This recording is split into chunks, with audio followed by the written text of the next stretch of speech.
छंद साम भी मंगला नाम च करता वंदे वाणी बिना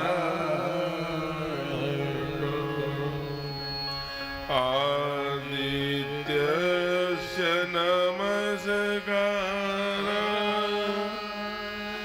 ये कुर्वन्ति दिने दिने आयुर्प्रज्ञा बलं वीर्यं तेजस्तेषां जयते कर्पूरगौरं करुणावतारं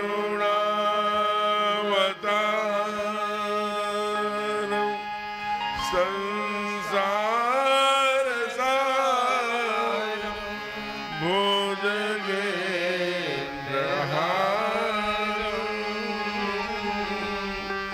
सदा वसन्तं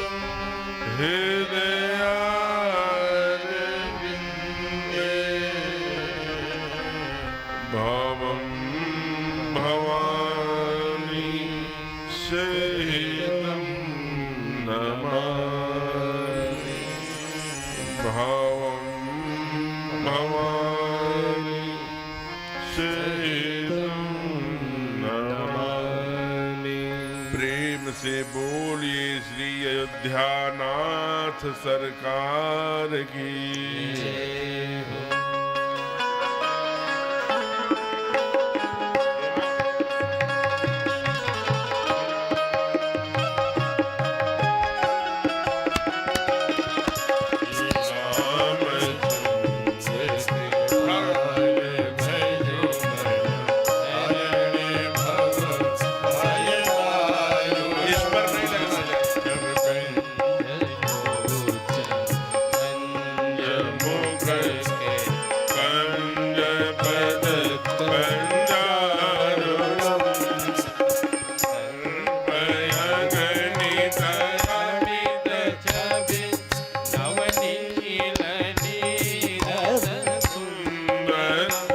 इस पर नहीं लगना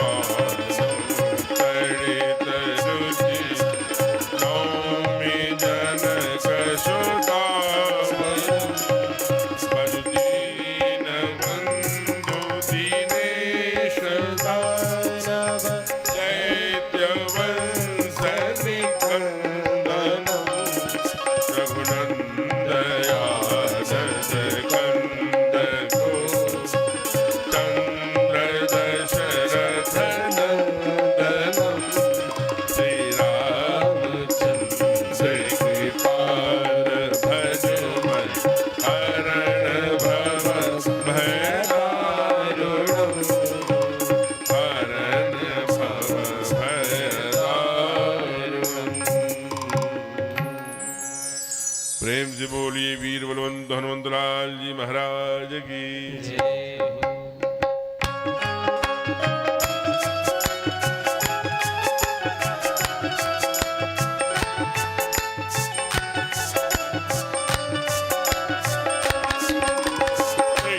चरण सरोज निज मन मुकुर सुधार वरणहु रघुवर विमल यश जोदायक फलचार बुद्धिहीन तनु जानिके सुमिरहु पवन कुमार बल बुद्धि विद्या देहु मोहि हरहु कलेश विकार एक घड़ी आधी घड़ी आजो में पुनिया तुलसी संगत साध की हरे कोटि प्यार सब द्वारन को छाड़ के आयो तेरे द्वार जय जय ज्वालामुखी मैया नक मेरी ओर निहार श्री राधा मेरी स्वामिनी मैं राधे को दास जन जन्म जन्म मोह कीजियो श्री वृंदावन वास। हेलो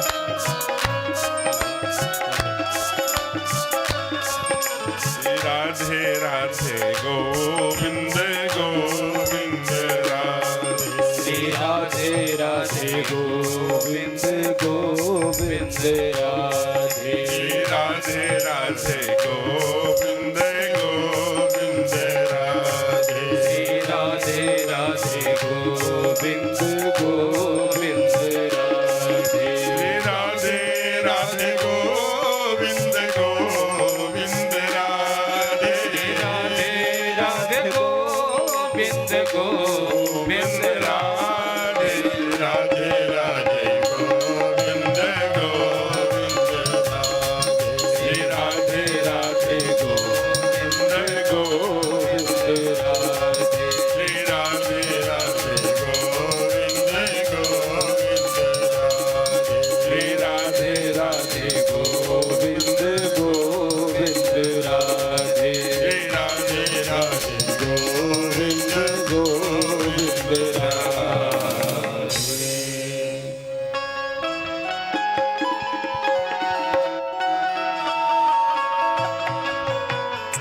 सादर शिव ही नाई अब माता। सादर शिव ही नायक माता। बरनहु बिसर राम गुण गाथा। राम गुण गाथा। जय जय गिरिवर राज किशोरी। जय जय गिरिवर राज किशोरी। जय महेश मुख चंद्र चकोरी। जय महेश मुख चंद्र चकोरी। जय गज बदन जय माता। जय गज बदन सदानन माता। जगति जननी दामिनी दुखदाता।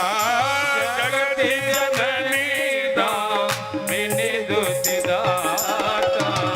राम कथा कली कामद गाई।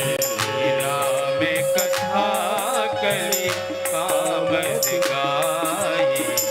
सुजन सजीवन मूरी सुहाई। सुजन सजीवन मोरी सुहाई। मंगल भवन अमंगल हारी। सादर शिव ही नायक माता। बरनहु बिसर राम गुण गाथा। सादर शिव ही नायक माता। सादर शिव ही नायक माता। प्रेम से बोलिए राघवेंद्र सरकार की। उमापति महादेव की। पवन सुत हनुमान की। आज के आनंद की। अपने अपने सदगुरुदेव भगवान की। सब संतन की। सब भक्तन की। पंडाल के अग्रभाग में विराजित शक्तिपीठ ज्वाला मैया की। नमः पार्वती पदय हर हर महादेव।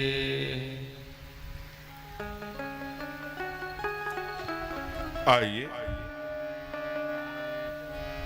मैंने कल भी निवेदन किया था कि जो यह कथा का सुयोग निर्मित हुआ है, जब देवता ही नहीं पितर भी हमारे धरती पर विचरण कर रहे हैं, ऐसे पुण्य काल पर एकादशी लग चुकी है। कल पूर्ण रूप से एकादशी रहेगी। व्रत रहने वाले कल ही रहेंगे। ऐसे पावन पवित्र प्रदोष काल में माँ शक्तिपीठ ज्वाला मैया का जो पीठ है, उनकी आंचल में, उनके चरणों में बैठकर कथा गाने एवं सुनने का जो हमको सौभाग्य हुआ है, मानो इसी आवृत्ति में, इसी चक्र में माँ की परम भक्ति प्राप्त होने वाली है, कृपा प्राप्त हो रही है। ऐसा सुंदर क्षण, ऐसा सुंदर अवसर पुनः कितने वर्षों बाद आएगा, आएगा कि नहीं आएगा। यह जीवन मेरा गतिमान है, इसलिए इसका पूर्ण लाभ लें। समय निकालकर हम सभी कहने सुनने वाले इसमें गोते लगाएं, माँ के भक्ति की ओर, परमात्मा की भक्ति की ओर, ठाकुर की, अपने देवी देवताओं के साथ साथ पितरों का भी इस पृथ्वी पर वंदन करें।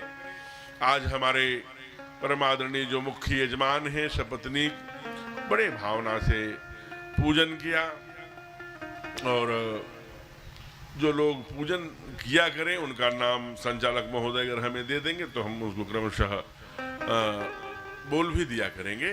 तो ऐसे सपत्नी के यहाँ बैठकर जो मंच की ठीक है, आपको जब तक यहाँ इच्छा करे यहाँ बैठे, आप सोफे पर भी बैठ सकते हैं, क्योंकि घुटने मोड़कर 3 घंटे 4 घंटे बैठना सामान्य बात नहीं है। अब अभ्यास भी जाता रहा है, कारण जो भी है उसकी चर्चा आगे करेंगे। इसलिए आप परम स्वतंत्र होंगे। हर 15 से 20 मिनट पर एक भजन होगा, उस समय सीढ़ियों से उतर करके वहां बैठाए, टहल लिए तो घुटने खुल जाते हैं आनंद के, नहीं तो पूरा ध्यान घुटने में रहता, कभी ऐसे कभी ऐसे, तो उससे बचते हुए आज दूसरे दिन ही, कल आदरणीय हेमंत जी जो आज संचालन कर रहे थे, उन्होंने एक बात बहुत सुंदर 2 परिचय कराया, और मैंने देखा कि जो कार्यकर्ताओं का बल है और जो कार्यकर्ताओं की जोश, जो हमारे प्रांत संगठन मंत्री जी के साथ सब यहाँ आए, सभी का व्यासपीठ स्वागत करती है, अभिनंदन करती है। प्रांत संगठन मंत्री का परिचय हो रहा था कि प्रांत के मुखिया, और इस नाते से मुखिया का काम ही छोड़ करके चल पड़े। मैं तो उल्टा परिचय कराता हूं, जिन्होंने अपने जीवन में मुखिया वाला काम ही छोड़ दिया और अपना अहर्निश क्षण क्षण तिल तिल जीवन का जो गतिमान शरीर है वह भी, और जो रक्त का कण कण है माँ भारती की पुष्पार्चना के लिए, माँ भारती की सेवा के लिए समर्पित कर दिया। राष्ट्रीय स्वयंसेवक संघ के प्रचारक के नाते काम कर रहे हैं। आजकल उनके ऊपर विश्व हिंदू परिषद ऐसे इस काशी प्रांत को गतिमान करने के लिए, उसको संगठित करने के लिए, उसमें कार्यकर्ताओं का निर्माण एवं दृढ़ीकरण कैसे हो, और जो राक्षसों द्वारा पर जो ऐसे अनेक छद्म रूप धारण करके हमारे हिंदू भाइयों को भ्रमित कर रहे हैं, ऐसे लोगों को चिन्हित कर उनका जो कवर किए हुए हैं, जो रूप बदल कर उनके असली चेहरे तक समाज को दिखाने का काम, और अपने जो भूले भटके बिछड़ गए हैं किन्हीं कारणों से, लोभ और प्रलोभन में, उनके षड्यंत्र में, उनको पुनः अपने सनातन धर्म से जोड़ने का बड़ा काम आपके जिम्मे है। उनके साथ कल परिचय हुआ था। हम सबके बड़े आत्मीय विश्व हिंदू परिषद के सोनभद्र के पर्याय कहे जाने वाले ऐसे हम सबके परम संरक्षक आदरणीय नरसिंह त्रिपाठी जी आज उपस्थित हैं। अन्य उनके साथ अनेक कार्यकर्ता, मैं सभी को जानता हूँ, सबका परिचय कराना कठिन है, इसलिए और जो अपने परिवारों से दूर से घर परिवार के काम को थोड़ा सा क्रम 2 में रखते हुए यहाँ पंडाल तक आए हैं, ऐसे सभी श्रोताओं को इधर के पंडाल में ठीक बाईं दाहिनी ओर मंच के अपनी शोभा बढ़ा रही ऐसी स्नेहमयी, ममतामयी, करुणामयी, वात्सल्यमयी, क्षमामयी, कृपामयी, श्रद्धामयी, यत नारी पूजन्ते रमन्ते यत्र देवता, मातृशक्ति की प्रतीक संपूज्या माताएं एवं प्यारे बच्चों, आइए। कल हम लोगों ने 5 बिंदु पर कथा गाई थी। कथा क्यों कराना चाहिए, पहला था। दूसरा था कथा क्यों सुननी चाहिए। तीसरा था कथा किन किन लोगों ने सुना। चौथा था सुनने से क्या लाभ होता है। अंत में गाया था तो इसी परमात्मा के नाम की महिमा। ऐसे और उनसे परमात्मा का नाम से हम सबको क्या लाभ है, इन विषयों पर विस्तृत चर्चा कल हो चुकी है। बाबा आज एक दूसरे कल कह दिया कि कहूं कहां लग नाम बड़ाई, राम न सकहि नाम गुण गाई। इसी पर पटाक्षेप आज एक दूसरी झांकी, जरा आइए। बाबा गोस्वामी तुलसीदास जी महाराज एक दूसरी झांकी प्रस्तुत कर रहे हैं प्रयाग की। ये प्रयाग कहाँ है? प्रयाग आप लोग जाते होंगे, अभी इस बार महाकुंभ लगने वाला है। सब लोग वहां पर, गंगा जी भी हैं, यमुना जी भी हैं और सरस्वती जी भी हैं। अभी कालखंड में एक समय आया था जब उसका षड्यंत्रकारियों ने और जो राष्ट्र विरोधी तत्व के नाते काम करने वाले ऐसे राक्षस संस्कृति के जो संवाहक हैं, उनका नाम इलाहाबाद रख दिया था। लेकिन सबका, देखो मैं एक बात कहता हूं, सबका स्वभाव है। जैसे मेरा स्वभाव कथावाचक को राजा बनाएंगे, अपना स्वभाव है। भैया जी को राजा बना देंगे, ये इंजीनियरिंग करते होंगे और काम तो उसमें विस्तार करेंगे। किसी को धर्म, अलग अलग प्रकृति है। साधु के बारे में कवि ने कहा कि साधु ऐसा चाहिए जैथा सूप स्वभाव, सार सार को गही रहे तो था दे उड़ा। तो जब साधु को राजा बनाओगे तो उत्तर प्रदेश में कहीं भी इलाहाबाद और फैजाबाद नहीं रहने देगा। वो प्रयाग धाम कर देगा और अयोध्या धाम कर देगा। उसका स्वभाव है सार सार को। आज प्रयाग है, प्रयाग में एक ऋषि रहते हैं जिसका नाम है भरद्वाज। बड़ी सुंदर कुटिया है, 2 तल्ले वाली, कभी आप देखे होंगे 2 तल्ले की कुटिया, यज्ञशाला जैसे 4 तल 5 तल बनता है, उसमें बहुत सुंदर अपने शिष्यों के द्वारा वहां उनके आश्रम के चारों तरफ सैकड़ों कुटिया हैं, कूस और कांस के बने हुए। सब में बड़े तेजस्वी संत रहते हैं। करते क्या है, सब जो कि माघ मकर गत रवि जब होई, जब सूर्य मकर में जाता है, तो आज ही नहीं, ये त्रेता युग से परंपरा है। कहा तीर्थ पति आव सब कोई, सब लोग प्रयाग जाया करते हैं। क्यों जाते हैं प्रयाग? अच्छा, ये प्रयाग है क्या? प्र, ध्यान से, शीघ्रता से। प्र माने विशेष, याग माने यज्ञ, जिसके जीवन में विशेष यज्ञ हो जाए। विशेष यज्ञ क्या है? जहां कर्म रूपी यमुना, भक्ति राम भक्ति जह सुरसरी धारा, सरसई ब्रह्म विचार प्रचारा। माने माँ गंगा भक्ति के रूप में, ज्ञान के रूप में माँ सरस्वती, तीनों जिनके यहाँ हृदय में विराजमान हो जाए, समझ लेना कि हम प्रयाग की ओर बढ़ रहे हैं। जीवन में प्रयाग बन जाना ही अपने आप में पूर्णता का द्योतक है। क्यों है? अब विचार करना।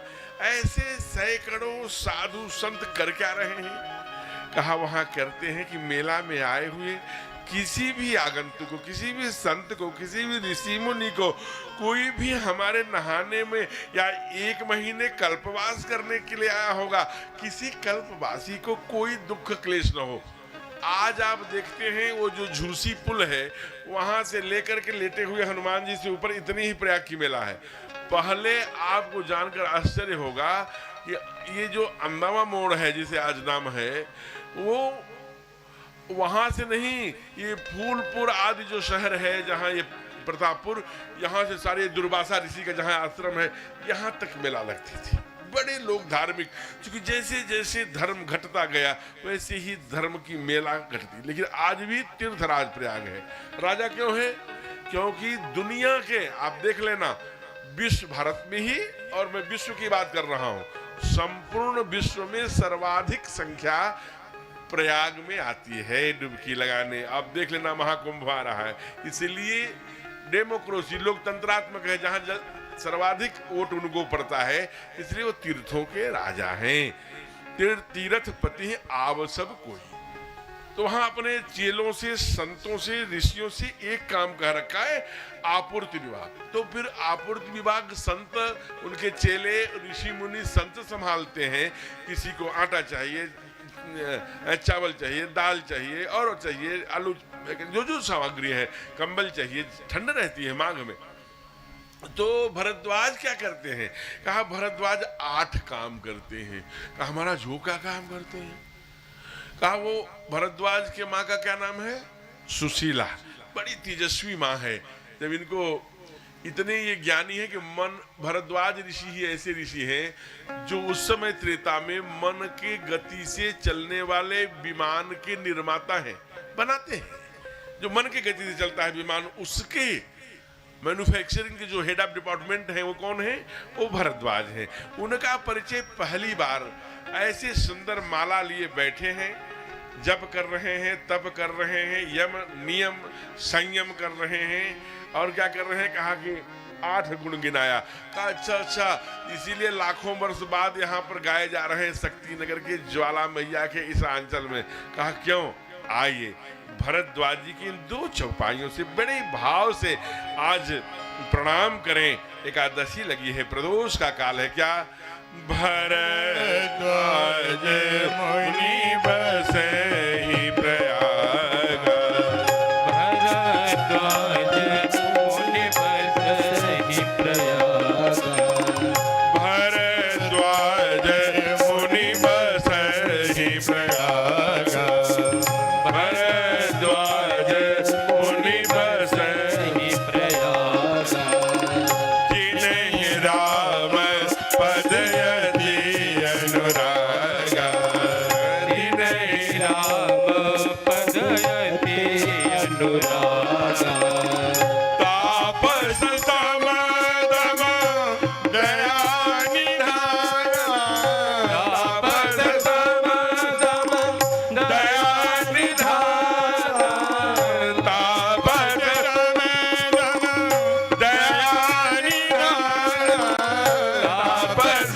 समदम दया निधाना, परमारथ पथ परम सुजाना, परमारथ पथ परम सुजाना, भरद्वाज मुनि बसहि प्रयागा, भरद्वाज मुनि बसहि प्रयागा।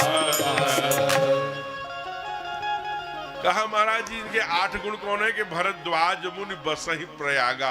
ओहो, प्रयाग में बसने के कारण गाए जाते हैं। कहा नहीं, पहला गुण तो प्रयाग में तो बहुत लोग बसते हैं, सब गाए जाते हैं क्या? अच्छा, दूसरा गुण है जिन्हें राम पद अति अनुरागा, ठाकुर जी के चरणों में अनुराग रखते हैं इसलिए गाए जाते हैं। कहा यह भी विशेष गुण है, परमात्मा के चरणों में भक्ति रखना।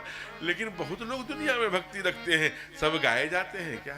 अच्छा, जिन्हें राम तापस, ओहो तप कर रहे हैं, गृहस्थ जीवन में रहते हुए भी तप कर रहे हैं इसलिए गाय। कहा नहीं। अच्छा, श्रम दम जो अष्टांग योग बताए गए, इसके आधार पर जीवन यम नियमन साधना और वहां तक समाधि तक पहुंचते हैं, आसन प्रत्याहार आज सब करके। कहा नहीं, ऐसे तो बहुत योगी हो गए, वो भी गाए जाते हैं। अच्छा, दया निधाना, सब पर दया करने वाले हैं इसलिए गाए जाते होंगे। कहा दुनिया में बड़े दयालु हैं, सब तो नहीं गाए जाते, फिर क्यों गाए जाते हैं आप ही बताइए। तो कहा परमारथ पथ, जो अपने लिए नहीं जीता, जो दुनिया के लिए जीता है, पड़ोसी के लिए जीता है, अपने समाज के लिए जीता है, अपने राष्ट्र के लिए जीता है, अपने संस्कृति के लिए जीता है, अपने गंगा गायत्री के लिए जीता है, अपने माता पृथ्वी पुत्रोहम पृथ्व्याः के लिए जिया करता है, वो गाया जाता है। इसीलिए भरद्वाज गाए जा रहे हैं। तो कहा तो भरद्वाज ऐसा करते हैं, दुनिया के कल्याण के लिए जीते हैं, तो ऐसा क्या काम करते हैं? कहा जहां आज BHU है, काशी हिंदू विश्वविद्यालय काशी में, वैसा ही भरद्वाज जी का वहां बहुत बड़ा ज्ञान का केंद्र, जिसे नॉलेज सेंटर आप कह सकते हैं। दुनिया में हम जब विश्व गुरु के नाम से जाने जाते थे, तो भरद्वाज ऋषि दुनिया को ज्ञान देने के लिए बहुत बड़ा एक सुंदर केंद्र बनाया। और वहां जहां छावनी है मिलिट्री का, बट का पेड़ है, आज भी जाना वहां पर भरद्वाज ऋषि का कितना सुंदर आश्रम। जरा सोचिए, ठीक उनके आश्रम के नीचे कल कल निनाद करती हुई गंगा यमुना, वहीं पर मिलती हुई एकदम काली का सफेद, वहीं से उद्गम स्थल माँ सरस्वती का। सरस्वती का मैका कहाँ है कभी जानते हैं आप? गंगा तो गंगोत्री से, यमुना तो यमुनोत्री से आया करती है मेरे मित्रों, लेकिन सरस्वती का मैका कहाँ है, कहाँ जन्म हुआ?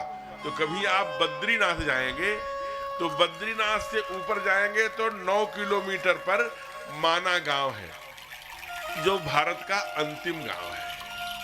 वहीं पास में वहां से 3 किलोमीटर जाएंगे तो एक गुफा पड़ेगी जिसका नाम है गणेश गुफा। ऐसी मान्यता है कि जब नारद जी ने कहा कि आप इतने व्यग्र क्यों हैं व्यास जी, तो व्यास जी ने कहा मेरा मन नहीं लग रहा है।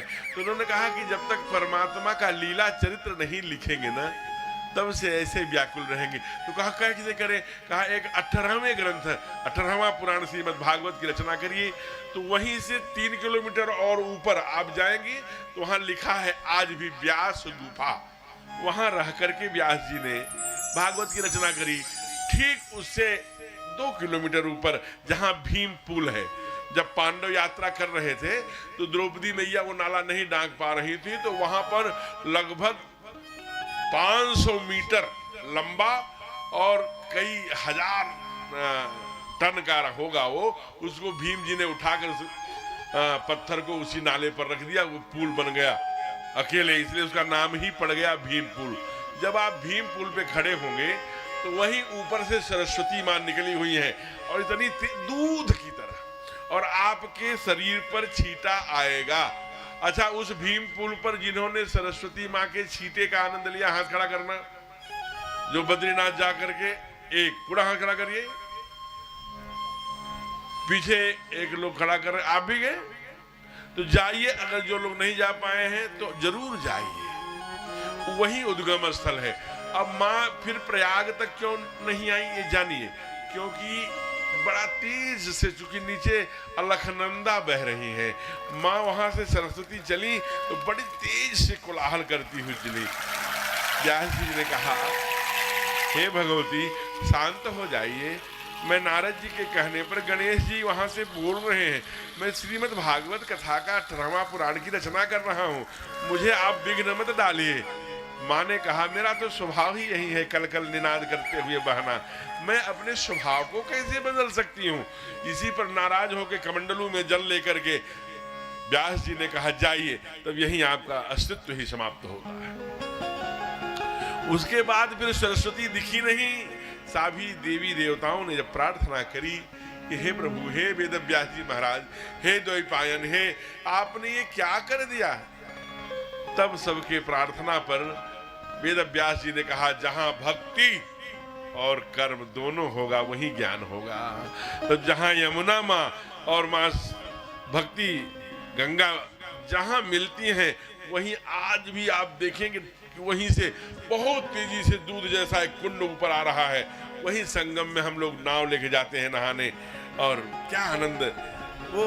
इसलिए जहां ज्ञान भी है, यमुना भी मैया भी है कर्म के प्रतीक में, और भक्ति के रूप में गंगा, वहीं सरस्वती जी दिखी देवताओं के वंदना पर। तो परमार्थ पथ क्या है? कहा दुनिया में ज्ञान देने का काम करते हैं। कैसे देते हैं? कहा एक ऋषि है जो बहुत सुंदर, क्योंकि आप माघ मेले में जाएंगे तो लोग सब पंडाल में कथा हो रही, कोई छोटे कथावाचक, कोई बड़े कथावाचक, कैसे टेंट लगे रहते हैं सारी गंगा जी के चारों तरफ, यमुना जी के, क्या सुंदर। और रात्रि में जब सारे प्रकाश जलता है तो कुंभ का आनंद की आप वर्णन क्या करूं मैं, जो आंखों ने देखा है लेकिन वो बोल नहीं सकती, और मुख वर्णन कर सकता है तो देखा नहीं। क्या सुंदर वहां की रात्रि हुआ करती है, संध्या हुआ करती है, और जब पैदल चलते रहिए गंगा माँ की सोनाहट, लगता है कि माँ आना तो तेरी गोदी में ही है, अब सब कहीं जाने का मन ही नहीं करता, वहीं ठहर जाने का। ऐसा वो प्रयाग कांचल एक बहुत लंबे संत हैं जिनका नाम है याज्ञवल्क्य, वो कथा सुना रहे हैं। सब 1 महीने माघ का विसर्जन हो चुका है, सब अपने टेंट को समेट रहे हैं। उसी समय भरद्वाज जी जाकर याज्ञवल्क्य के चरणों में लेट गए। कहा गुरुदेव आपको मैं नहीं जाने दूंगा। कहा क्यों भरद्वाज?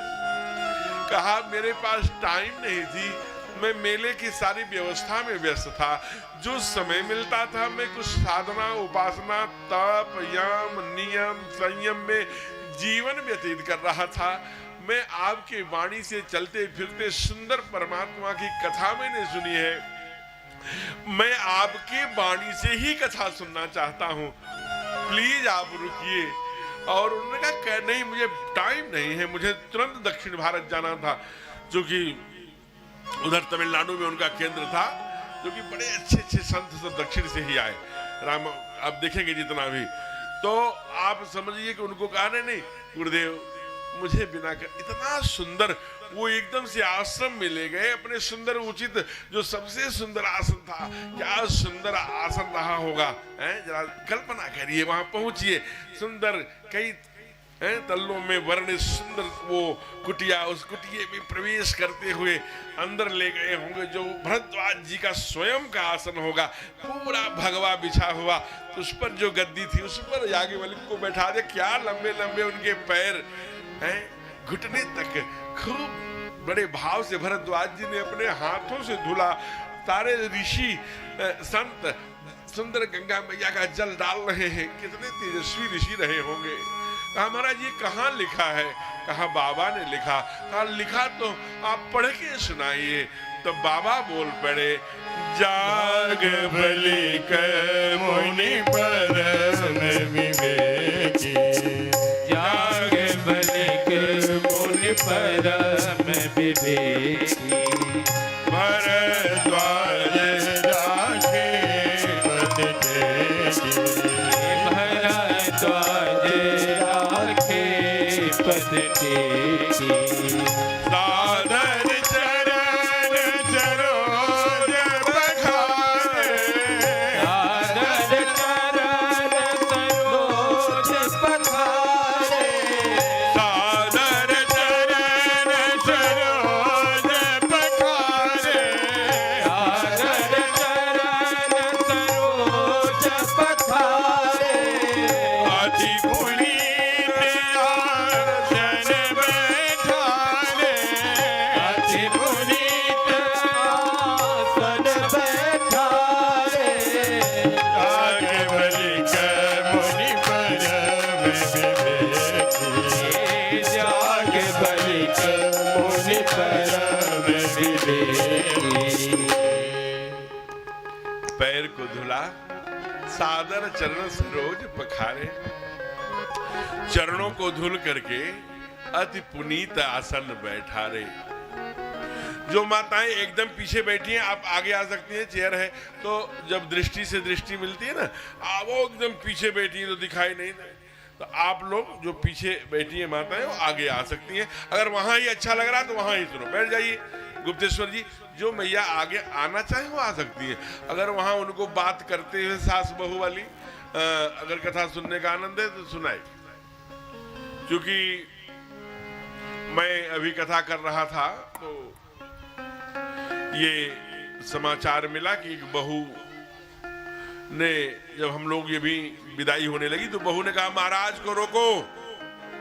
हुआ कि अरे हमारे पूज्य गुरुदेव भगवान कहा करते थे कि भी कथा तो कर लो, लेकिन कहा करते हैं बड़े तेजस्वी भारत के मूर्धन्य विद्वान हैं, और आज भी क्या तेज है चेहरे पर, ओहो। गुरुदेव भगवान कहा करते हैं कि गुरुदेव जी पूज्य संत अतुल कृष्ण भारद्वाज जी महाराज, ये हमारे गुरुदेव भगवान हैं। और मैं आपको बताऊं कि वो कहा करते हैं कि बेटा कथा तो गा लो, लेकिन आने वाले समय में युवा पीढ़ी कम कथा में आ रही है। 4 घंटे 6 घंटे पहनकर ये लैपटॉप, ये दुनिया, ये दानी, ये आकर्षण, ये लोभ, ये प्रलोभन, ये आधुनिक चकाचौंध के कुरुतम थपेड़े दिग्भ्रमित करने के लिए युवा पीढ़ी के लिए पर्याप्त है। 4 घंटे 6 घंटे कथा सुनने का समय, तो हमको लगता था जब कोई युवा कथा सुनने आता तो बड़ा अच्छा लगता था। तो एक बहू ने कहा, जब हम लोग आने लगे तो कहा अरे अरे रोको रोको रोको महाराज को। कहा क्यों? ये कहा कि एक बहू आई थी पड़ोस में, अभी उसकी उम्र मुश्किल से 25-26 वर्ष है, वो महाराज को रोक रही है। हमें बड़ा अच्छा लगा। ओहो, गुरुदेव तो कहते हैं कि नई पीढ़ी के लोग कम कथा में आते हैं, ये तो देखिए नई बहू है आ रही है। हम गाड़ी में से हम लोग उतर गए, अरे बुलाओ बहू को, कहाँ है, जल्दी आओ। आ गई बहू। उधर पश्चिम में लेट के प्रणाम करते हैं, तो वो जमीन में लेट गई, प्रणाम किया। हम लोग बड़ा अच्छा लगा। हे अच्छा बिटिया, आपको क्या? कहा महाराज जी बहुत अच्छी कथा आप गाए, लेकिन 7 दिन ही गाए। बेटा तब कहा आप 15 दिन गाइए ना। तो मैंने इस बार नहीं गाएंगे, अगली बार आएंगे तो 15 दिन गाएंगे। कहा आप 15 दिन तक कथा गा सकते हैं क्या? हाँ हाँ, हम लोग तो माघ मेले में महीने महीने गाते हैं। कहा अगली बार आइएगा तो 15 दिन गाइएगा। अच्छा अच्छा अच्छा, 15 दिन गाएंगे। लेकिन बहू आपको कौन सा प्रसंग अच्छा लगा, आपको कौन सी कथा अच्छी लगी? कहा कथा। हमने कहा हाँ, वो प्रसंग बताइए, मैं नई बहुओं में, बच्चों में, बेटियों में उस प्रसंग को बार बार रखूंगा। तो बहू ने कहा कथा, कथा में तो मैं कभी गया ही नहीं, मैं कभी कथा में। फिर 15 दिन की क्यों सुनना चाहती हो? कि इसलिए महाराज जी की मेरी सास जाती थी ना, तो घर में 7 दिन बड़ा शांति रहती थी, तो 15 दिन कहेंगे तो 15 दिन शांति रहेगी। तो पीछे जो बहनें माताएं बैठी, तो सास ससुर और बहू के प्रसंग भी चल रहे होंगे और कथा भी चल रही होगी, तो दोनों साथ साथ, तो अच्छा है, कोई बात नहीं। तो पीछे ही बैठिए। मैंने इसलिए कहा कि अगर आप आगे आकर बैठ सकते हैं, क्योंकि आगे 4-10 कुर्सियां खाली हैं। आइए, यहाँ बड़ा सुंदर प्रसंग जोड़ रहे हैं बाबा, लौट आइए। कहा कि मुझे सादर चरण सरोज पखारे, अति पुनीत आसन बैठारे। आसन पर बैठा कर क्या कहा? सुंदर भोग पवाया। बढ़िया 2-4 संत पंखे डाल रहे होंगे। क्या महाराज लंबी लंबी पेट तक दाढ़ी किए, याज्ञवल की लंबी शरीर थी, बैठे होंगे। भरद्वाज जी सादर चरण सरोज पखार करके चरणामृत लिया। कहा गुरुदेव, आपके मुख से राम कथा मुझे बहुत अच्छी लगती है, सुनाइए ना। कहा अरे अब ये देखिए वहीं प्रयाग में। कहा अरे भरद्वाज, तुम तो परमार्थ के पथिक हो, तुम तो परमात्मा की कथा जानते ही हो। कहा नहीं, जानता तो हूं मैं, राम के बारे में मैंने सब सुना है, लेकिन मैंने सुना है एक जालंधर जब मरता है तो रावण होता है, तो रावण को मारने के लिए राम आते हैं। एक रावण मैंने सुना है कि जो सीता जी का हरण कर लिया, तो दशरथ जी के बेटे बन के जो राम आए थे, भयउ रोष रन रावण मारा। एक राम तो वो है। एक राम जाहि जपत त्रिपुरार, जिसे भगवान शिव जपते रहते हैं। प्रभु मेरा मात्र इतना पूछना है कि ये सब राम एक ही है कि अपर कोई और है? ये मुझे थोड़ा सा भ्रम है। तब मुस्कुराए, याज्ञ हंसने लगे, दाढ़ी पर हाथ रख करके हंसे। कहा धन्य हो, है मैं जानता हूं तुम्हारा परिचय कराया गया है, परमार्थ पथ परम सुजाना। तुम सुजान माने बुद्धिमान, सुजान ही नहीं हो, परम सुजाना, परम बुद्धिमान हो। और मानो प्रश्न कीन है यति मूढ़ा। अब प्रश्न तो ऐसा कर रहे हो जैसे कोई मूर्ख करता है। तो तुम दिखते तो कुछ और हो कुछ और। तुम हो तो परम विवेकवान, लेकिन मूर्ख की तरह प्रश्न कर रहे हो। लेकिन क्यों कर रहे हो मैं जान रहा हूं। कहा क्यों? कहा परमार्थ पथ परम सुजाना। अपने लिए नहीं पूछ रहे हो, दुनिया के कल्याण के लिए पूछ रहे हो। तो भरद्वाज तुम धन्य हो, सावधान। तब सुनो क्या बोला होगा। भरद्वाज ऋषि ने राम कथा पूछी होगी, पूछी है?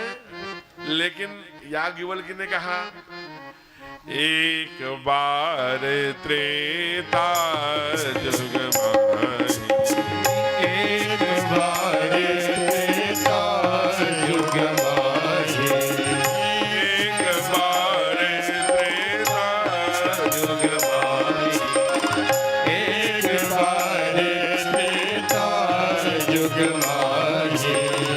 तब हो गए कुंवर सिपाही, सब हो गए कुंवर सिपाही।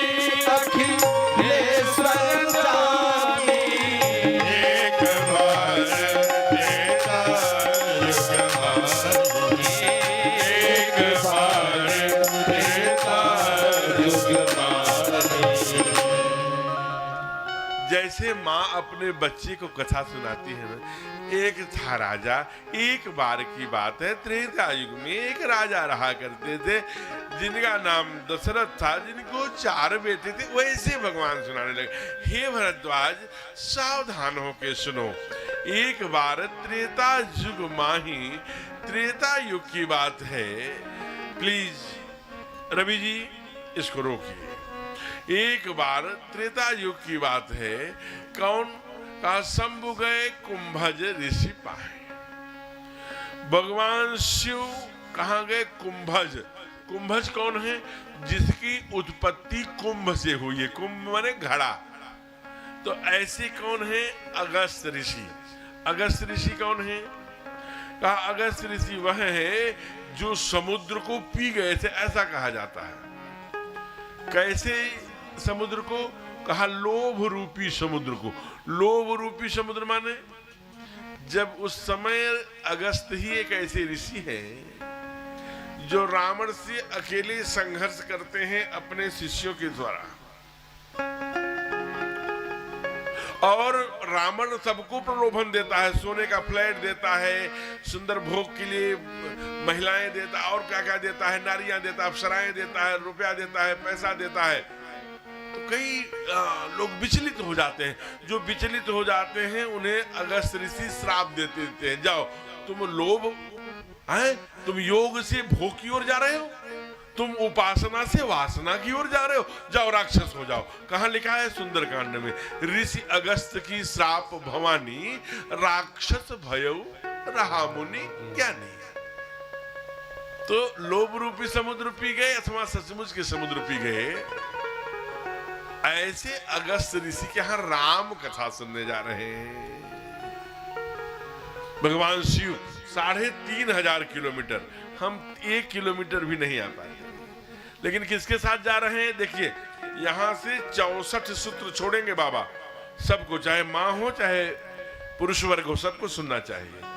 कथा में अगर पति उपलब्ध है, पति है जीवन में, तो पति के साथ जाइए। पत्नी हो गई है, पत्नी जीवन में है, तो पत्नी को लेके जाइए, जैसे आदरणीय भाई साहब लेकर के आए, बड़ी बात है। कहा एक बार त्रेता युग माही, शंभु गए कुंभज ऋषि पाही, संग सती जग जननी भवानी। साथ में पत्नी को भी ले गए। अब पत्नी को क्यों ले गए भाई? हैं? हम कोई अच्छी बात कथा से सुन के आएंगे, घर में वह नियम लागू कराएंगे, वह आचरण में लाने का प्रयत्न करेंगे, घर में अनुपालन हो उसका तो प्रयत्न करेंगे। तो जब देवी सुनी रहेंगी और देवता सुने रहेंगे, दोनों लोग तो सामंजस्य बनेगा। एक लोग फिर वही कलह शुरू हो जाएगा। इसलिए आइए, बड़ी सुंदर कथा सुनने के लिए गए हैं तमिलनाडु, और अगस्त ऋषि महादेव का पूजन किया है। और पूजन सुन करके महादेव ने कहा आज मुझे कथा, हमें राम कथा के गोते में डुबकी लगवाओ गुरुदेव। और आइए, पहला भजन आपका सब लोग गुनगुनाइए, सब लोगों ने सुना होगा। इसे पूज्य प्रेम भूषण जी महाराज जी बहुत भाव से गाते हैं, बहुत सुंदर उनका स्वर भी है। हम लोग भी अपने कंठ से सुंदर गुनगुनाएंगे। क्या कि जय जय राम कथा, जय जय राम कथा, जय जय राम कथा, जय जय राम कथा, ओ जय जय राम कथा, जय जय राम कथा, ओ जय जय राम कथा, जय श्री राम कथा, जय जय राम कथा, जय जय राम कथा।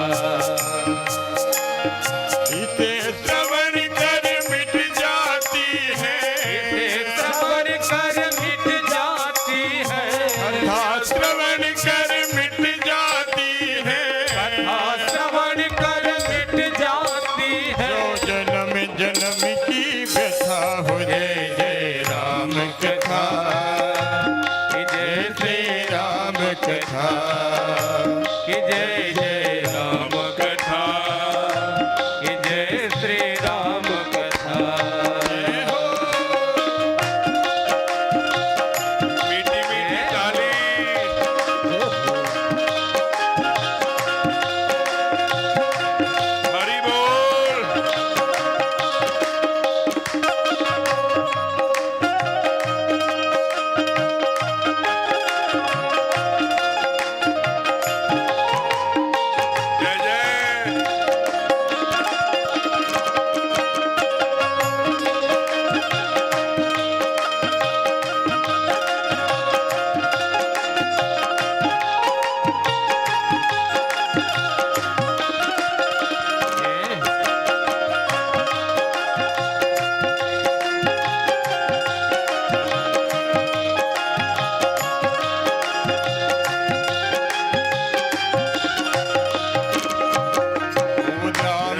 कथा कल कामद गाई तुझन सजीवन मोर सुहाई लाल कथा कल कामद गाई तुझन सजीवन मोर सुहाई राम कथा कल कामद गाई तुझन सजीवन मोर सुहाई सबकी वाणी से कल कामद गाई पीछे तक सजीवन मोर सुहाई बुद्धि विश्राम सकल जन रंजन राम कथा कल कलुष विभंजन राम सकल जन रंजन राम कथा कल कलुष विभंजन ओ बुद्धि विश्राम सकल जन रंजन राम कथा कल कलुष विभंजन राम सकल जन रंजन राम कथा कल कल विभंजन तेरा परमारथ बन जाए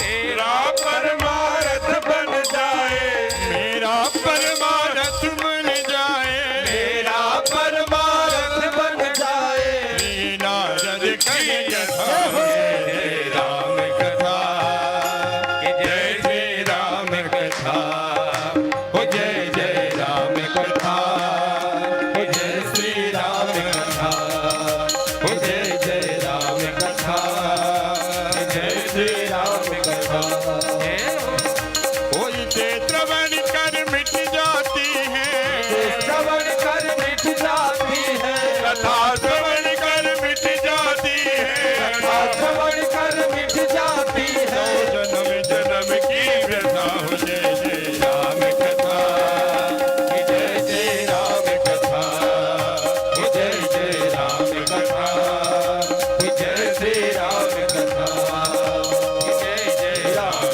कथा जय श्री राम कथा हरि बोल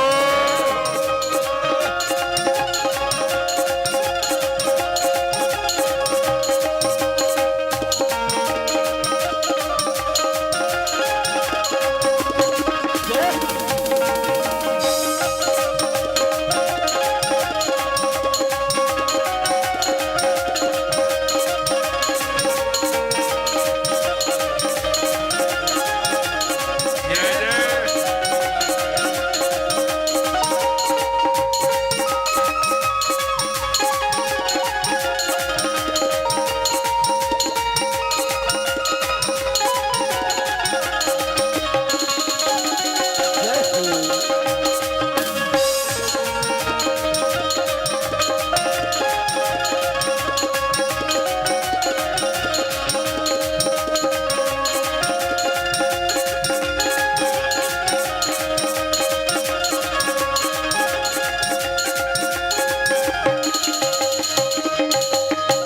महामोहमय तेज विशाला राम कथा काल का कराला मोहमय तेज विशाला राम कथा काल का कराला महामोहमय तेज विशाला राम कथा काल का कराला मोहमय तेज विशाला राम कथा कालिका कराला राम कथा शशि किरण समाना चंद्र चकोर करई पाना राम कथा सच किरण समाना चंद चकोर करहि जय पाना राम कथा करिकर समाना चंद्र चकोर करई पाना राम कथा सच किरण समाना चंद चकोर करहि जय पाना कर सभी अमर हो जाए कर सभी अमर हो जाए आकर कोई अमर हो जाए कर कोई अमर हो जाए हनुमंत यथा हो जय जय राम कथा जय श्री राम कथा जय जय राम कथा जय जय राम कथा जय जय राम कथा जय जय राम कथा जय जय राम श्रवण कर मिट जाती है श्रवण कर मिट जाती है श्रवण कर मिट जाती है श्रवण कर मिट जाती है जन्म जन्म की व्यथा हो जय जय राम कथा जय श्री राम कथा जय जय राम कथा जय श्री राम कथा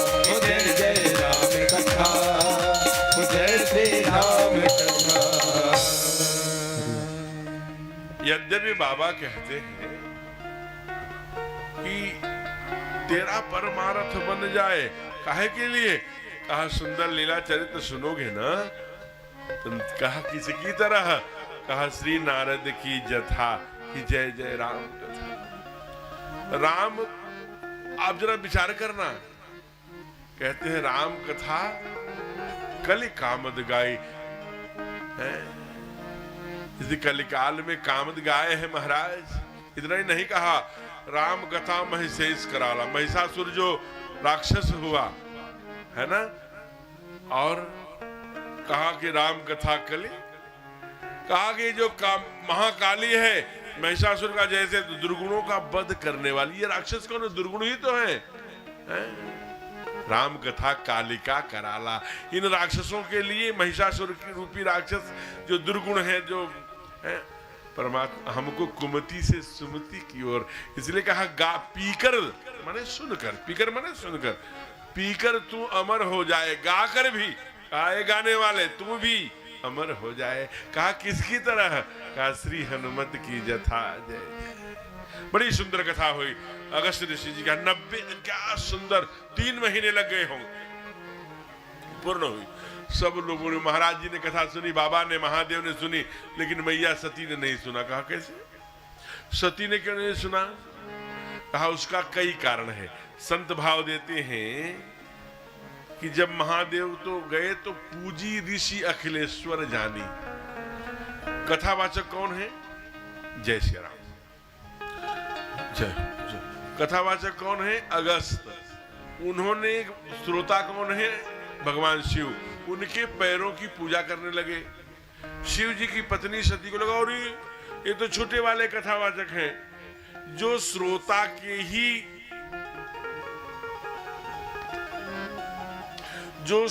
के ही पैरों का पूजन कर रहे हैं, ये बड़े वाले कथावाचक नहीं हो सकते, ये तो छोटे वाले कथावाचक हैं। एक कारण। दूसरा कारण कि माताओं को घर गृहस्थी और में भी मन लगता है। देखिए, जीवन में एक बात समझने की है, क्या है? कि जो भगवान शिव की पत्नी है, सामान्य पत्नी नहीं है, सती है। ये सती सामान्य नहीं है, ये मनु की नातिन है, ये स्वयं प्रसूति की बेटी है, मनु की बेटी प्रसूति की ये बेटी है, ये दक्ष प्रजापति की बेटी है। ये सामान्य नहीं है, ये सती है। लेकिन वह भी राम कथा की उपेक्षा करती हैं, ठाकुर की लीला चरित्र की उपेक्षा करती हैं, तो उनके जीवन में भी व्यथा शुरू हो जाती है। सती के लिए भी, हमारे लिए, आपके लिए, किसी के लिए भी विधाता का कर्म का जो लेखा जोखा है वो अलग नहीं है। स्वयं ठाकुर हमारे राघव यह जानते थे कि हम वन में जाएंगे, जंगल में जाएंगे तो हमारे बाबूजी तड़प तड़प के मर जाएंगे। ये जानते थे, वो भगवान थे, लेकिन फिर भी बाबूजी को तड़प तड़प के मरने से नहीं बचा पाए। कर्म पथ पर चल दिए। दशरथ जी, हा रघुनंदन प्राण प्रीते, तड़प तड़प के ठाकुर जी की याद में प्राण त्याग दिया। अभिप्राय क्या है? अभिप्राय है कि कर्म का लेखा जोखा सबके लिए बराबर है। स्वयं परमात्मा मनुष्य रूप धारण करके उसको निर्धारित करता है कि देखो, मैं अपने लिए चाहता तो बदल सकता था, लेकिन नहीं बदलता। आज वही हुआ। सती ने कथा नहीं सुनी। कहा महाराज कहां लिखा है? कहा बाबा ने लिखा। कहा केवल महादेव ने, ऋषि, और इतने नहीं, जब सुन लिया तो अगस्त ने कहा मुझे आज दक्षिणा चाहिए। दक्षिणा में रुपया पैसा नहीं मांगा, क्या मांगा? भक्ति मांगी। बाबा ने लिखा, ऋषि पूछी हरि भगति सुहाई, ऋषि पूछी हरि भगति सुहाई, कही शंभु अधिकारी पाई, हरि शंभु अधिकारी पाए।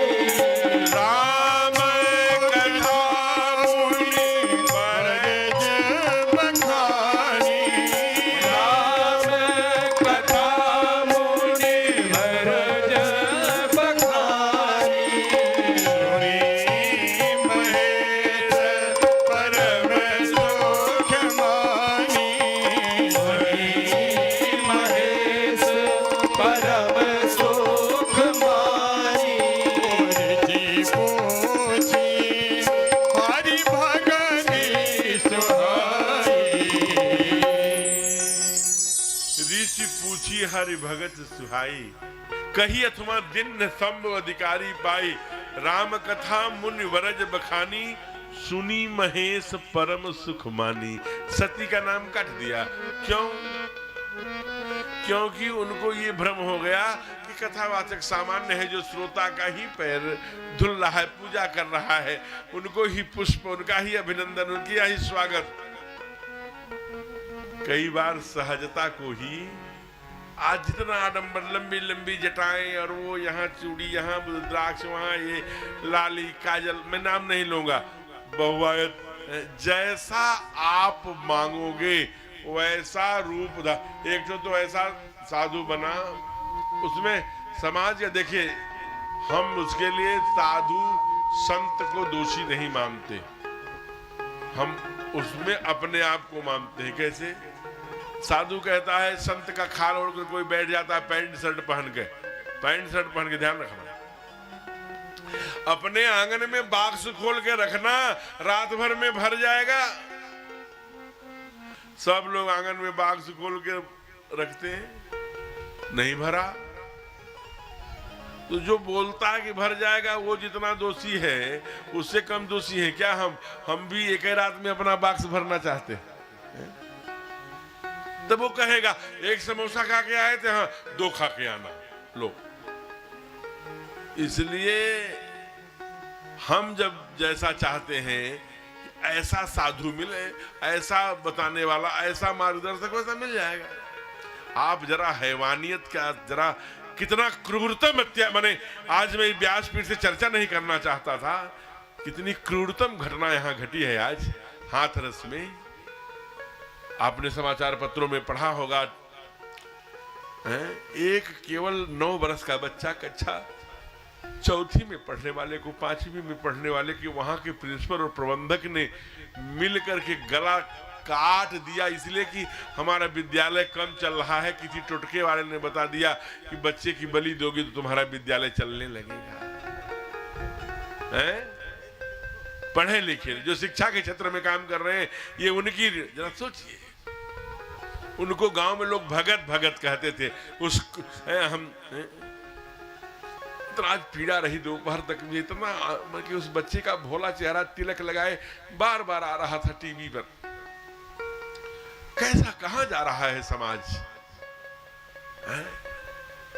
अगर हम माने ऐसा दुनिया में कुछ भी टोटका नहीं है। मैं तो इसी व्यासपीठ से कह रहा हूं, अभी मैं 5 दिन और रहूंगा, मेरे ऊपर कोई भूत करके, प्रेत करके नजर लगा के देखे, मैं उसका चरण पी करके धो के पी लूंगा। अरे ठाकुर भगवान से बढ़कर है क्या कोई दुनिया में? है? परमात्मा से बढ़कर है क्या? मैं मानता हूं कि हो सकता, अगर तुमको अगर इसी पर विश्वास था तो धिक्कार है ऐसे पूंजी पर, ऐसे विकास पर जो बच्चे की बलि देकर के मिले हो। हैं? कितना बड़ा आज उस बच्चे की भोला चेहरा देख करके मेरा, कि उसकी माँ पर क्या गुजर रही होगी, उसके पिता पर। ये समाज किधर जा रहा है? राम कथा, कृष्ण कथा, क्यों? इसलिए कि हम राम जैसे बने, हम कृष्ण जैसे बने, हमारे अंदर राम जैसा चरित्र का जागरण हो। कथा के पीछे का हेतु तो यही है ना। आज पूर्ण कथा सुन के महादेव लौटे हैं, क्योंकि तमिलनाडु गए थे कथा सुनने, तो रास्ते में नासिक पड़ा। नासिक जानते हैं ना, महाराष्ट्र में। नाम उसका नासिक क्यों पड़ा होगा?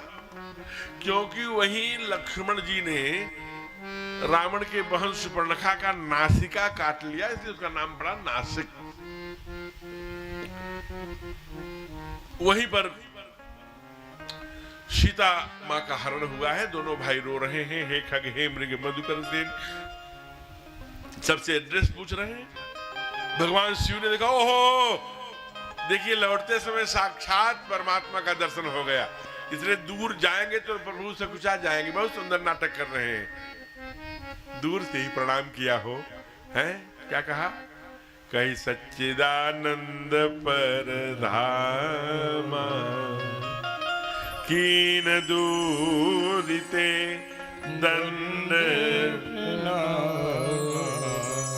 किन्न दूर से दंड प्रणामा।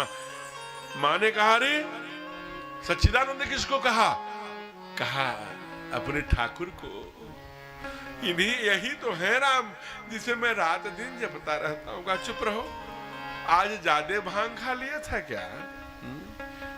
है आज ज्यादा भांग घुट ली थी। अरे ये परमात्मा कैसे हो सकते हैं, राम कैसे हो सकते हैं? कहा यही राम है मैं जिसे रात दिन जपता रहता हूं देवी। और इतना ही नहीं, आप भूल गई जब आप विष्णु सहस्त्र नाम एक बार भूल गई थी तो मैंने इन्हीं के नाम की महिमा बताते हुए आपको बताया था। इधर आप आ सकते हैं महाराज जी लोग, इधर आगे सोफे खाली हैं। महिमा बताते हुए कहा था कि राम सामान्य नहीं है। श्री राम रामेति रामेति रमे रामे मनोरमे सहस्र नाम तत्तुल्यम श्री राम नाम बरानने।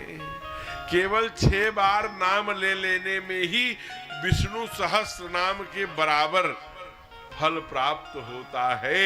ये वही राम है। बहुत महादेव ने, शायद ऐसा कौन सुना रहा है? महादेव। किसको सुना रहे हैं? माँ सती को। लेकिन सती को समझ में नहीं आया ये 6 बार क्यों? राजा दशरथ ने भी 6 बार ही लिया था।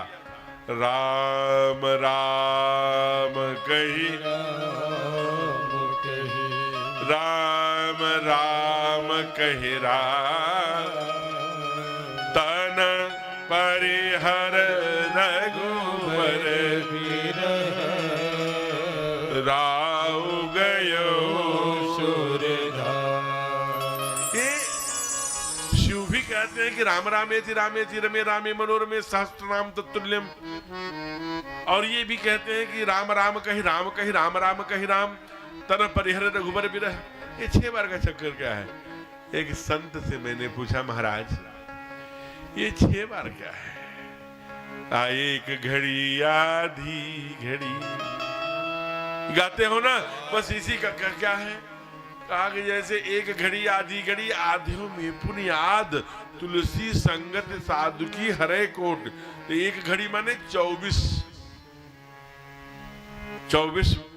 मिनट का, 24 घंटे का एक घड़ी, 1 घंटा। और एक घड़ी माने 1 घंटे में 24। अब जरा सोचिए, ये रात दिन मिला के 24 घंटा, 12 दूना 24। तो इसीलिए हमारे यहाँ गायत्री मंत्र हम लोग करमाला लेकर के जपते हैं। ओम भूर्भुवः स्वः तत्सवितुर्वरेण्यं भर्गो देवस्य धीमहि धियो यो नः प्रचोदयात्। ओम। तो ये 24। हमारा जितना टाइम न मिले तो 1 घड़ी आधी घड़ी, 24 न मिले तो आधी 24 का 12 द्वादश अक्षर मंत्र सहित जपत सहित अनुराग। ओम नमः भगवते वासुदेवाय नमः। कहा उतना भी नहीं, तब कहा कि आधे में पुनियाद। 6 बार ही में काम चल जाएगा। इसलिए आज वही ब्रह्म है। इतनी व्याख्या करी महादेव ने, लेकिन सती के समझ में नहीं आया। तब भगवान महादेव बोल पड़े क्या? मन धीरे योगी सिद्ध संसद विमल मन जहि जाहि। मन धीरे योगी सिद्ध संसद विमल मन जहि जाहि। पुराण आगम तीरथ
जोगी सिद्ध संतत विमल मन जेहि ध्यावहि। कहा देवी जितने भी हंस परमहंस साधु संत मठाधीश महामंडलेश्वर अपने निर्मल मन से जिसका ध्यान करते हैं सोई राम व्यापक ब्रह्म भुवन निकाय पति मायाधनी, जो संपूर्ण भुवन ब्रह्मांड के काल चक्र का नियंता है। ये वही है अवतरे अपने भगत हित निज इच्छा लीला बधारिन। ठीक उसी तरह अवतरे अपने भगत हित, अपने भक्तों के लिए स्वयं अवतार लेकर आए हैं। निज तंत्र सी रघुकुल मणि हो, जो अपनी सत्ता का मालिक स्वयं है लेकिन आज परतंत्रता का नाटक करके रो रहा है। एक बात समझने की है, छोटी बात करके आगे बढ़ेंगे। ध्यान रखना, छोटा भाई है, बहू है, पिताजी है, भैया है, भाभी है, देवरानी है, जेठानी है, बच्चा है, पति है, घर में हमारा ये भारत देश है, ये कुटुंब है ना, है? हमारा परिवार है ना। परिवार में तमाम चीजें होती, भाई भाई में दुख हो जाता है, भाई भाई में विवाद हो जाता है, भाई भाई में क्लेश हो जाता है, भाई भाई में झगड़ा हो जाता है, देवरानी जेठानी में हो जाता है, बाप बेटे में हो जाता है, बेटी साथ सब में हुआ करता है, सास बहू में हुआ करता है। तो महादेव जैसे समझा रहे हैं ना वैसे समझाइए। देखिए महादेव अपने पत्नी को समझा रहे हैं, ये सूत्र छोड़ रहे हैं। अगर पत्नी को उनका पति नहीं समझा पाएगा है तो दुनिया में कोई नहीं समझा पाएगा। अगर अपने पति के समझाने से पत्नी नहीं समझी तो किसी के समझाने से नहीं समझ पाएगी। देवर समझाएगा क्या, जेठ समझाएंगे क्या, ससुर समझाएंगे क्या, देवरानी जेठानी समझाएगी क्या, बैरन सासू बेचारी तो जीवन भर की बैरी है वो समझाएगी क्या।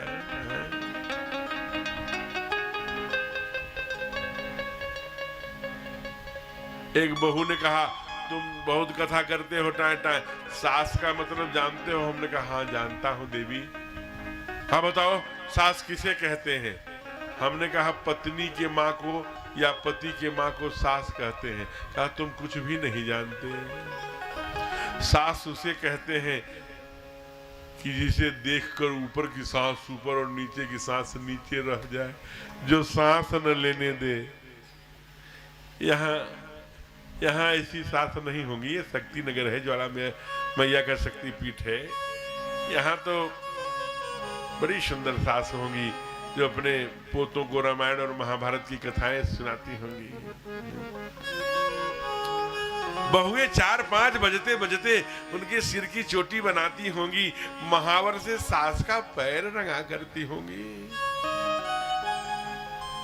कभी कभी रविवार में आज व्यस्तता हो गई है लेकिन सप्ताह में 2 दिन कम से कम राई को उस पर सील पे पीस के उबटन बनाकर सास की छुड़ाती होंगी।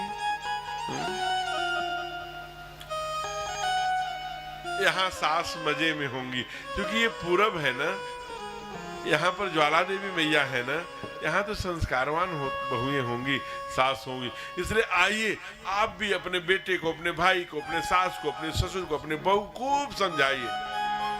लेकिन अगर समझ में न आए तो हम क्या करते हैं? दंड उठाते हैं। दंड मत उठाइए प्लीज। दंड उठाने का अधिकार आपको कौन दे दिया?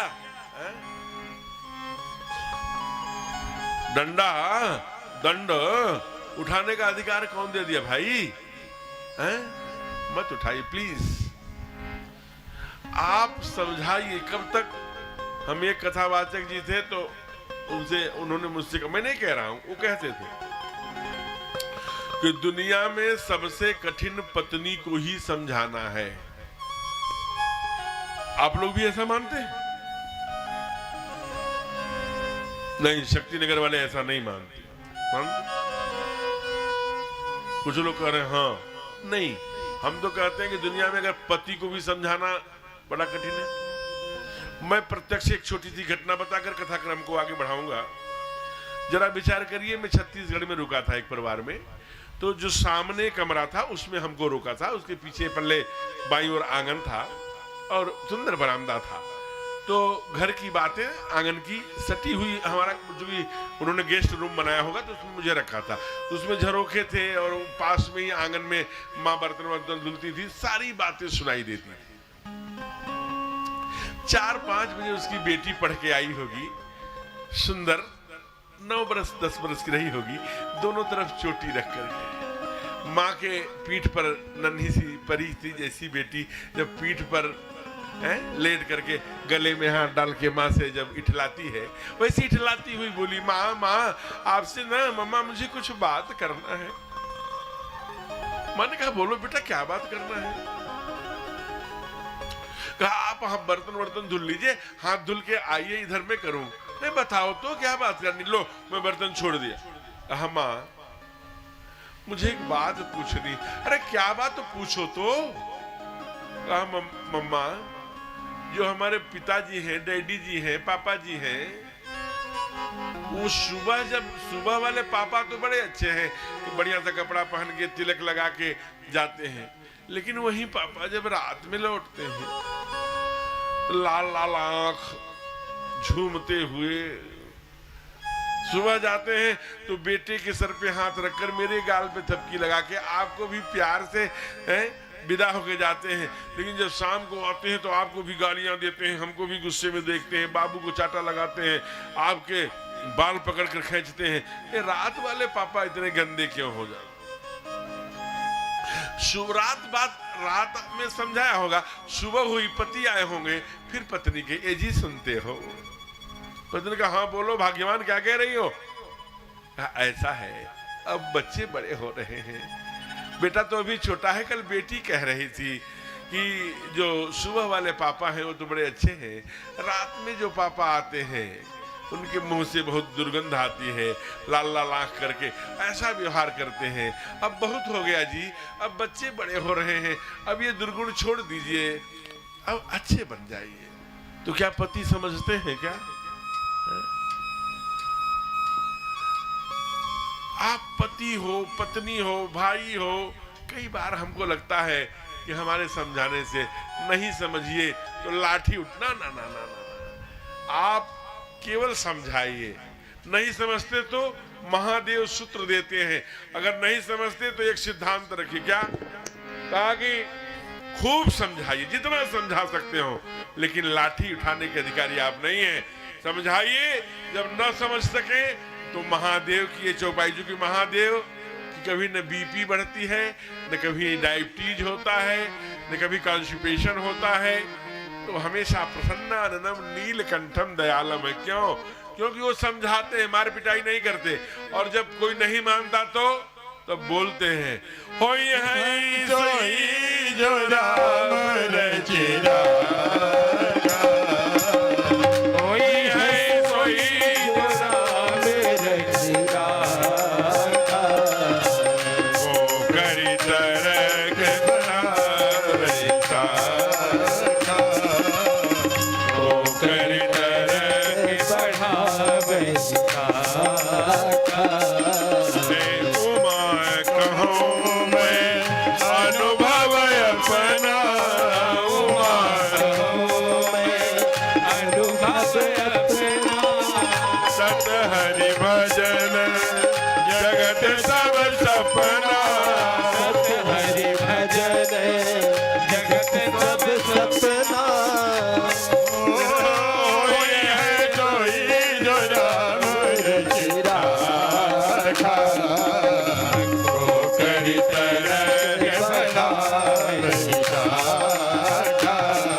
सोई जो राम रच राखा, को कर तरक बढ़ाओ साखा। परमात्मा ने भाई सारा काम तो हम, ये किसने किया, मैंने किया, वो मैंने किया, वो मैंने किया, सब करते हैं, लेकिन जो गड़बड़ हो गया ठाकुर जी को यही मंजूर था। अरे कुछ तो ठाकुर जी के ऊपर छोड़ो। और एक बात और समझने की,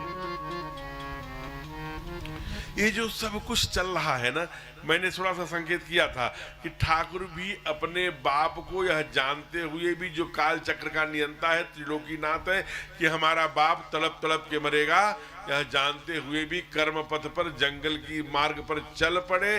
राजा दशरथ जी तड़प तड़प के मरे। अभिप्राय क्या है? हमारा लेखा जोखा का इतना सुंदर एक क्षण भी हमारे द्वारा किए गई पुण्याई, हमारे द्वारा किया गया पाप, दुष्कर्म, सत्कर्म, सब का लेखा जोखा है। हो श्रीमद् भागवत के जो श्रोता बैठे होंगे, नृगोपाख्यान, केवल छोटी सी भूल के लिए हजारों वर्ष तक गिरगिट बन करके, नृग बन करके, राजा नृग गिरगिट बन करके उस कुंड में गिर पड़े। इसकी कथा आपने सुना। एक छोटे से अभिप्राय क्या है? अभिप्राय है कि आप ये मत समझना कि हम पाप से पाप पुण्य कट जाएगा और पुण्य से ऐसा नहीं। अवश्यमेव भोक्तव्यम कृतम कर्म शुभाशुभम, शुभा अशुभम कृतम कर्म अवश्यमेव भोक्तव्यम न क्षीयते कर्मः। कोट जन्म शतैरपि, लाखों जन्मों तक भी किया हुआ सत्कर्म दुष्कर्म पीछा नहीं छोड़ता। अवश्यमेव भोक्तव्यम, भोगना ही पड़ता है। कई बार कोई घटना दुर्घटना घट जाने पर हम ठाकुर जी को, भगवान को अपने घर से फेंक देते हैं। अरे भगवान, इतना पूजा करने पर ये फल। अरे भाई, पन्ना प्लीज पीछे पलटिए ना, पीछे पन्नों को भी पढ़िए, तब ज्ञान होगा। आज वाला पन्ना पढ़ के ठाकुर जी को फेंक रहे हो, मत फेंकिए। कई बार हमें अहंकार हो जाए, अरे तो निठल्ला है, घर में रहती है बहू, भाई निठल्ला है, दुकान पर निठल्ला नहीं है। ये सब तुम्हारे प्रारब्ध के आधार पर, तुम्हारे सत्कर्म के आधार पर, तुम्हारे अपने ही कर्मों का फल है। यह नियति कार्य है। दुर्गा सप्तशती में पाठ आ गया कि पत्नी मनोरमाम देहि मनोवित्तानुसारिणीम, ऐसे एक एक का लेखा जोखा है। तुम्हारे सत्कर्मों के आधार पर तुम्हें भाई, तुम्हें पत्नी, तुम्हें बंधु, तुम्हें मित्र, तुम्हारे सब, तुमने फार्म डाला था क्या कि हम शक्ति नगर में इस माँ के गर्भ में आएंगे, वहां बच्चे बनेंगे, वहां। अरे भाई, ये ऐसे माता, ऐसे पिता, ऐसे भाई, ऐसी पुत्री, ऐसा बेटा, ये कैसे मिला? अपनी पुण्याई से मिला। ये कौन दिया? ये सब भगवान ने दिया हो, है? ये चाहे पत्नी हो, चाहे बेटा हो, चाहे भाई हो, चाहे माई हो, चाहे बाबू, ये सब किसने दिया? ये भगवान। और जो भगवान दिया करते हैं वो क्या होता है? प्रसाद हुआ करता है। प्रसाद को माथे पर रखना। अगर प्रसाद का तिरस्कार किया तो जो इस बार मिला है ना, वो भी नहीं मिलेगा, है? इसलिए अच्छा चाहिए तो और अच्छा करो। अगर मनोवित्तानुसारिणीम नहीं है तो कई बार हमको लगता है उस रात का, तुम और रात में सोते हैं आप, उसका मूल्यांकन करना। कभी अपने बहू के, छोटे भाई के पत्नी को कपड़े ले आए, छोटे भाई के बच्चों को, बड़े भाई के बच्चों को कपड़े ले आए, छोटे भैया को उनके बच्चों की फीस जमा कर दिया, उनके बच्चों की चिंता कर ली, पड़ोसी के बच्चे का फीस जमा करके आना। उस दिन कैसी नींद आएगी? आप ये ध्यान रखना, अपने लिए तो सब जीता है। अपने छोटे भाई के लिए, बड़े भाई के लिए, देवरानी के लिए, जेठानी के लिए हम थोड़ी सस्ती साड़ी पहन लेंगे, लेकिन मेरी देवरानी, मेरी जेठानी, ये भाव जब आता है ना, तब उस घर में राम आते हैं। राम जैसा आदर्श खड़ा होता है। त्यागमय जीवन, हमें रामायण, हमें राम कथा अपने लिए नहीं, भैया के लिए। ये कोई चीज अच्छी आई, खट से हमारी, ये तो मैं नहीं, ये मेरी छोटी बहन लेगी, देवरानी लेगी, ये जेठानी लेगी। इस भाव का निर्माण हुआ क्या? ये परमात्मा की कथा से हुआ करता है। आज के केवल 160 वर्ष पहले की एक छोटा सा, कितना, 160 ईयर ओनली, 160 वर्ष की घटना आपको बता रहा हूं। यही कलकत्ता से 14-15 किलोमीटर दूर दक्षिणेश्वर है, कभी जाइएगा। वहां एक पुजारी रहता था, उस पुजारी का नाम था रामकृष्ण। सिद्धता और संतता और उपासना और साधना के कारण परमहंस बन गए, रामकृष्ण परमहंस। कर्मों का खेल रहा होगा, अंत में उनके गले में कैंसर हो गया। खांसते थे तो कट कट के बाहर निकलती थी छोटे छोटे टुकड़े, आंखों में आंसू आ जाते थे जब उल्टियां आती थी ब्लड की, खून की। नरेंद्र यानी विवेकानंद बैठे रहते थे बगल में, गुरुदेव आपकी ये पीड़ा मुझसे देखी नहीं जाती, आपको क्या हो गया है? आप जब खांसते हैं तो आपकी आंखों में आंसू आ जाते हैं, मेरा कलेजा फट जाता है गुरुदेव। मैंने देखा है आप माँ काली के पास जब भोग लगाते हैं तो माँ मुंह खोल देती है, आप माँ से क्यों नहीं बताते अपनी पीड़ा? मुस्कुराए, कहा कैसी बात करते हो हैं? अरे नरेंद्र, विवेकानंद कभी नहीं कहा, नरेंद्र ही बोल, अरे नरेंद्र तू नहीं जानता बेटा, माँ को तो सब कुछ पता है। हाँ क्या?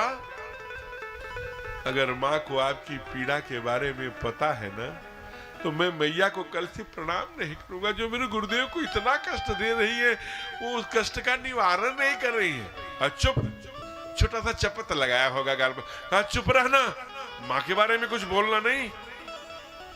अब उनको लगा, अरे कहा चुप रहना नरेंद्र, माँ के बारे में कुछ मत बोलना। माँ तो मेरे हर जन्मों को देख रही है, पिछले पन्ने को भी, बीच वाले को भी, अगले वाले को भी। वह चाहती है कि मेरा बेटा इसी जन्म में यह भोग भोग कर अगला जन्म इसका निष्कंटक हो, इसलिए ये करा रही है, इसलिए ये भोग है। अभिप्राय क्या है? अपने ही कर्मों का फल है यह नियति का, जो उपलब्ध है, चाहे पत्नी, चाहे भाई, चाहे माई, चाहे जो, ये हमारे कर्मों का, ये परमात्मा के द्वारा दिया गया प्रसाद है। इसे सर माथे पर रखिए प्लीज, इसका तिरस्कार मत करिए। इसलिए बिंदु जी महाराज बहुत अच्छे भगत हुए। कहाँ के? वृंदावन के। वो बोलते हैं क्या? राजी है हम उसी में जिसमें तेरी रजा है, राजी है हम उसी में जिसमें तेरी रजा राजी है हम उसी में जिसमें तेरी रजा है। राजी मीठी मीठी ताली। उसी में जिसमें तेरी रजा है। सारे जहां के मालिक तेरा ही आसरा है। सारे जहां के मालिक तेरा ही आसरा है। ओ राजी है हम उसी में जिसमें तेरी रजा है।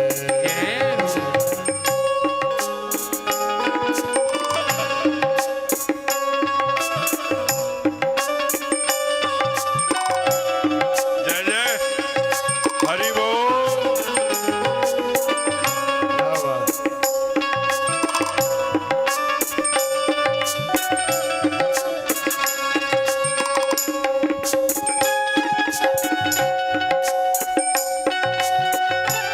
ओहो,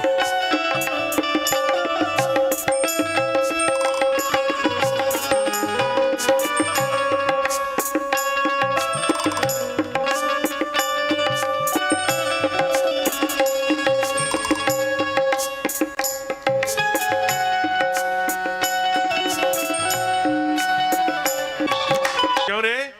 तेरी माथे की दो फूट गई थी, क्या तेरी है हिये की भी फूट गई थी क्या? उगरा ही बिमल बिलोचन हिये के। ये तीसरा नेत्र है महादेव का, अंदर खुला। तब शंकर देखे कर ध्यान, ओहो, इन्होंने तो सीता का रूप धारण कर लिया था, भगवान ने अपना सुंदर चतुर्भुज नारायण वाला रूप का दर्शन कराए, सब जानती हैं, लेकिन झूठ बोल रही हैं। अगर ये झूठ बोल रही है, मेरी आराध्या परांबा सीता मैया का इन्होंने रूप धारण किया था, तो मैं शिव ये संकल्प करता हूं, अब इस शरीर से इनको स्पर्श नहीं करूंगा, इनका त्याग करता हूं। ध्यान देना। उसी समय कलकल निनाद करते हुए चिड़ियों की चहचहाहट के सुंदर और सारे देवी देवता पुष्प ढोल धमाल तमाम वो बजाने लगे, नगाड़े बजने लगे, पुष्पों की वर्षा होने लगी। धन्य हो असपन कब, हे शंभु हे महादेव, ऐसी दुनिया में कोई पण नहीं किया तुमने। हे भगवान, इतने बाजे गाजे बजने लगे, सब बोल रही है धन्य है देवता, इतनी स्तुति कर रहे हैं। सती ने पूछा, महादेव आपने कौन सा प्रण किया? केवल एक बार ऐसे नहीं पूछा, रो कर पूछा, हंस कर पूछा, पैर पकड़ कर पूछा, स्तुति करके पूछा, नाराज हो के। यद्यपि सती पूछा बहु भांति, नाना प्रकार के रूप बनाकर, नाना प्रकार के भावना से पूछा, तब न कहे संभुआराती। ए भैया रुकिए, रुको, चप्पल पहन के इधर से नहीं जाना, चलिए इधर, नहीं वही नहीं जाना, चलिए।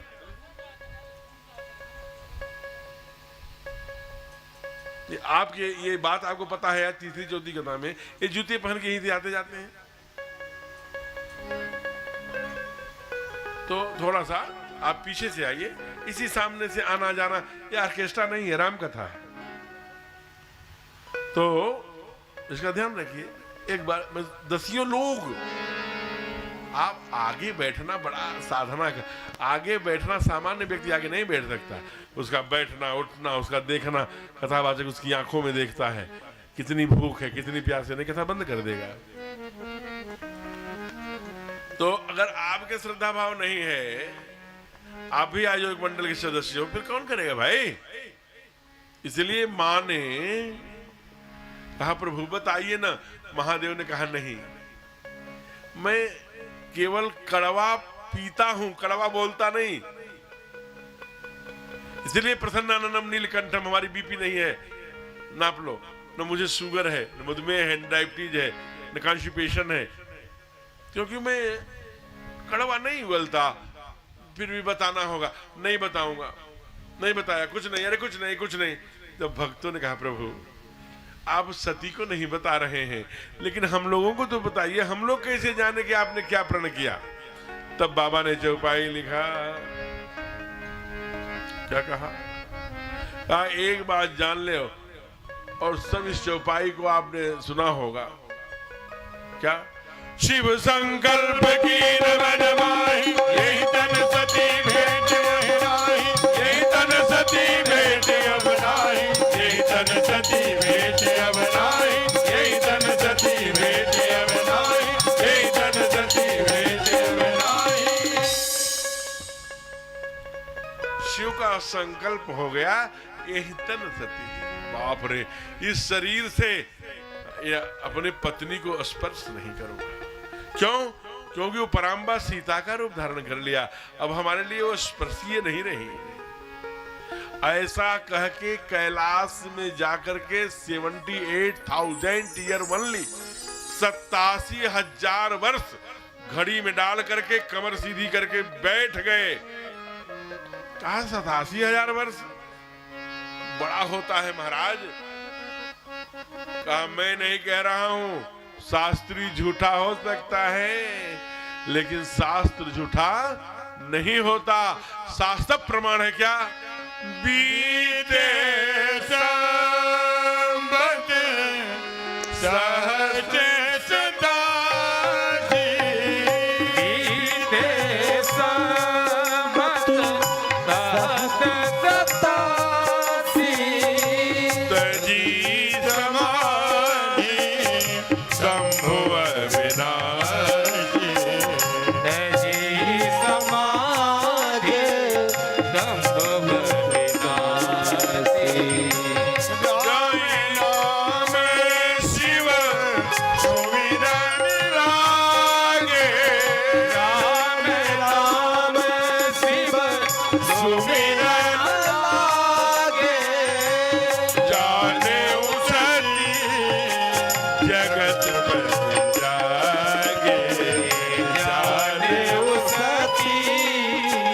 जगत कष्ट जागे जाई संवर वंदन कीना जाई शंभु पद वंदन कीन्हा सन्मुख शंकर आसन लीना सन्मुख शंकर आसन कीन्हा लगे कहने हरि कथा रसाला लगे कहना हरि कथा रसाला दक्ष प्रदेश वैदिक काला दक्ष प्रदेश भयते काला बीते सर्वत्र सहजता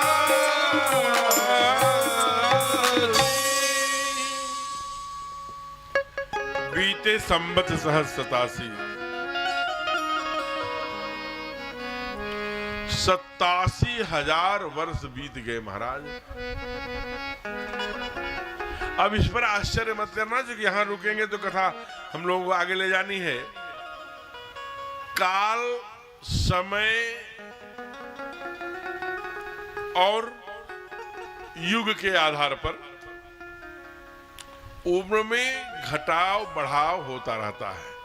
मैं लंबा उदाहरण आपको नहीं दूंगा, त्रेता शतयुग क्या, केवल इसी कलिकाल का आज के ठीक 400 वर्ष पहले, कितने 400 वर्ष पहले यहां पर राणा प्रताप नाम के एक वीर थे, जो उदयपुर चले जाइए, उदयपुर देख रहे, उदयपुर चले जाइएगा, वहां पर वहां के संग्रहालय में उनके पदवेश, उनके सूज, उनके बाजूबंद, उनके कवच, उनका भाला, भाला कितने था 80 केजी, 80 किलो का भाला था, पूरा उनका टोपो, सब कैलकुलेशन करेंगे तो 252 केजी यानी 2.5 क्विंटल। वो इकलौते नहीं रहे होंगे 400 वर्ष पहले, बहुत रहे होंगे। और लेफ्टर की तरह ऐसे उठा देना नहीं, दिन भर 24 घंटे वो लोहा पहने रहते थे। अरे महाराज जी कौन उदयपुर जाएगा, 400 वर्ष पहले राणा प्रताप जी हुए, उन्होंने, अरे आज की बात, अच्छा आज का उदाहरण सुन लो बेटे। यहां जिनकी उम्र 70 वर्ष से ऊपर है अथवा 60 से भी ऊपर, ऐसे लोग आपको जानकर आश्चर्य होगा, 1 क्विंटल की बोरी उठाकर नाव पर, ऊंट पर, घोड़े पर कहीं भी उठाकर रख देते थे।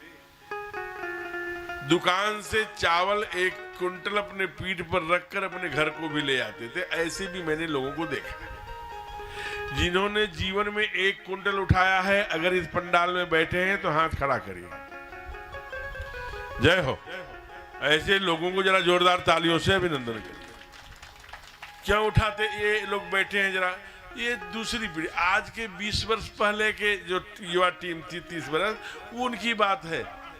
हम कहाँ चले गए, हम ब्रह्म मुहूर्त में उठना छोड़ दिया, शक्ति की उपासना कर छोड़ दिया, लंगोट पहनना छोड़ दिया, व्यायाम करना छोड़ दिया।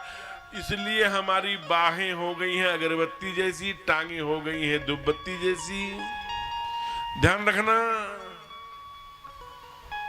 यह जो ये भारतवर्ष है वह देश है। अभी महाकुंभ लगने जा रहा है। कुंभ कब लगता है? 12 वर्षों में। बहुत सुंदर भैया ठीक बोल रहे। वो वही नहीं, शरीर में भी कुंभ 12 वर्ष में ही लगता है। वीर्य की रचना 12 वर्ष में ही होती है। इसलिए गांव में कहा जाता था 12 वर्ष का बेटा 6 महीने का कुत्ता, भया तो भया नहीं। तो ये सीरस की परंपरा थी कि 12 वर्ष में बेटे को लंगोट दिया जाता था, गुरु के द्वारा या बाप के द्वारा। लंगोट लो, वीर्य को ऊर्ध्वगामी बनाओ। ऊर्ध्वगामी माने जब हड्डियों में वीर्य। स्वामी विवेकानंद ने इसी को कहा, इस्पात जैसी भुजाओं वाला मुझे 100 युवक चाहिए।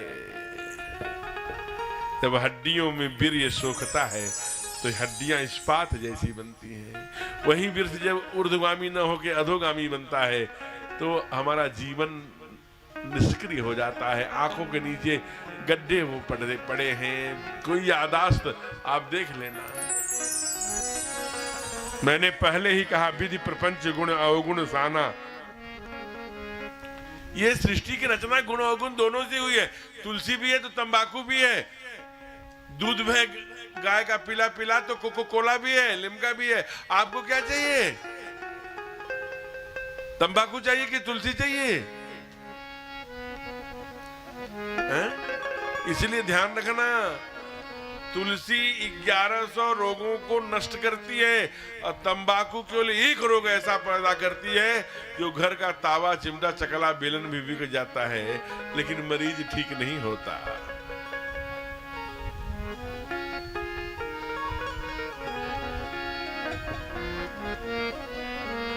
इसलिए हमारी वृत्ति क्या, हमको क्या चाहिए, ये बड़ा महत्व का विषय है। तो हम नापने नहीं जाएंगे। आज ध्यान देना, ऐसे जब लंगोट पहन के साधक होते थे और आज उन दुर्गुणों के वशीभूत होकर हमारे नौजवान, जितने भी नौजवान बैठे हैं यहाँ, मैं बात कर रहा हूं, इनको देखिए। अरे गूगल में भी है ना, गूगल में 12 बजे रात तक 1 बजे रात तक क्या खोज रहे हो? गूगल एक ऐसी बीमारी है, जो आप देखोगे उसको पता है, वो वही भेजना शुरू करेगा। आप देख के देख लो, जो गूगल ये बता देगा कि ये व्यक्ति क्या सोचता है। गूगल के पास तक का लेखा जोखा है। जैसी चीजें आप देखोगे वही चीज गूगल बाबू, गूगल गुरु आज लोग कहते हैं, वो भेजना शुरू कर दे। आप जैसा दृश्य देखते हो, ध्यान से सुनिएगा, बहुत दमदार बात और बहुत शास्त्र प्रमाण बात कही जा रही है। जो आप दृष्टि से देखेंगे वही आपके चित्त में आएगा। जो चित्त में आएगा उसी का चिंतन शुरू होगा। जिसका चिंतन शुरू होगा उसी का चित्र बनना शुरू होगा। जिसका चित्र बनना शुरू होगा वैसा हमारा चरित्र होता जाएगा। जैसा चरित्र होता जाएगा वैसा हमें फलश्रुति प्राप्त होती जाएगी। ये सिद्धांत है। इसलिए आप सोचते कैसे हैं? आज का नौजवान 25 किलो बोरी हो गई है, उसको उठाते समय डिस्लीप हो जाती है, कमर सरक गई है, हॉस्पिटल में है। उपासना छोड़ दी, साधना छोड़। आज भगवान जगे हैं। दुनिया में हम जगते हैं तो क्या करते हैं? हमको भी तो 7 घंटे की समाधि आती है, 6 घंटे की। हम लोग उठते ही पेपर, चाय चाय, पेपर मत पीजिए, चाय खाली पेट। जितने खाली पेट चाय पीने वाले लोग हैं वो चिड़चिड़े भी होंगे, उनके पेट में कॉन्स्टिपेशन भी होगा, उनके आंख में गड्ढे भी होंगे, और उनको आप चाय का, उनका इतनी हैबिट हो गई है, अगर न पिए, आज चाय नहीं पी, सर में दर्द हो रहा। हमारे भी घर में ऐसे 1-2 लोग सर में, और चिड़चिड़ा। क्यों भाई है? क्यों चाय? मत पीजिए चाय। ये चाय विदेशी ले आए, हमारा तो काढ़ा का देश है, हम काढ़ा वाले हैं। इसलिए माँ जब चाय भी पाती है तो काढ़ा जैसा बनाती है, उसमें चाय भी डालती है, चीनी भी डालती है, अदरक भी डालती है, दूध भी डालती है, खूब खौलाती है। तो जितना भी चाय का निकोटीन है, जहर है, वो चाय में आता है। उसे कॉन्स्टिपेशन और भूख न लगना और आंतों को, किडनी को मार डालता है। चाय पीना बहुत आवश्यक है। जलपान के बाद पीजिए। कैसे पीजिए? पहले केवल दूध और पानी डालिए, थोड़ी सी अदरक डालेगा, लौंग डाल दीजिए, उबलने दीजिए। जब खूब उबल जाए, अब लगे कि चाय बन गई है, तब उसमें चाय और थोड़ा सा, हो सके तो शक्कर, नहीं तो चीनी अगर ही डालना पीना चाहते हो तो थोड़ा सा बुरा वाला चंदन, थोड़ा सा चाय डाल दिया। एक बार उबली, फिर घुमाया, फिर उबल गई, फ्लेम बंद कर दीजिए गैस का, एक प्लेट से ढक दीजिए। जितना भी उसका फ्लेवर है उतर जाएगा, वो निकोटीन नहीं उतरना पाएगा, आपके आंत सुरक्षित रहेगी। जलपान के बाद पीजिए, काढ़ा मत बनाइए। हम तो काढ़ा बनाने वाले लोग हैं। इसलिए भगवान ने राम राम हाय बाय नहीं कहा। हमारे यहाँ हाय कब कहा जाता है? जब कोई मर जाता। हाय मर गए बेचारे, बहुत अच्छे थे। और बाय कब कहा जाता है? वो भी जब 107 डिग्री बुखार आता है और कहने लगता है मैं कहाँ हूँ, कौन पहचानता नहीं, तमाम बकता उसे बाय हो गई है। अब ये अपने होश में नहीं है, न अपने घर में हाय बुलाइए न बाय बुलाइए, अपने बच्चे को, अपने छोटे देवरानी जेठानी को, सबको राम राम कहिए। देखिए आनंद, इसी बहाने मुख से राम राम ही होगा।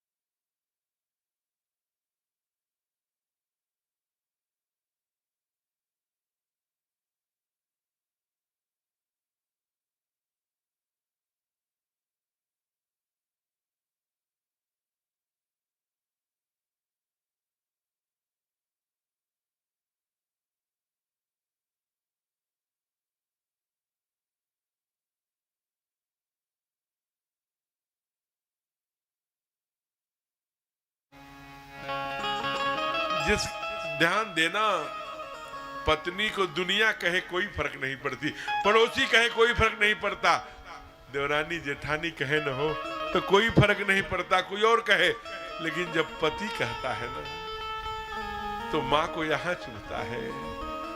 पति जब प्रश्न खड़ा करता है किसी बात पर, आज पति बोल पड़ा मैंने आपका त्याग कर दिया है, आप सामने प्लीज सन्मुख शंकर आसन। कलेजा मुंह की ओर आ गया होगा। मां ने कहा प्रभु ये कैसा मेरे से मुझसे गलती हो गई, कैसी परीक्षा ले रहे हो? मैं पति के त्याग के आधार पर नहीं जीवन जी सकती प्रभु। है जो तुम दीन दयाल कहावा, तुम दीन दयाल अंतर भाव प्रकट किया होगा, तुम दीन दयाल कहलाते हो ना, मेरा भी ये शरीर छूट जाए जल्दी से किसी बहाने से, जो भगवान शिव के काम का नहीं वो मेरे किस काम का। उसी समय तमाम जहाज, तमाम वायुयान, तमाम एरोप्लेन जा रहे होंगे।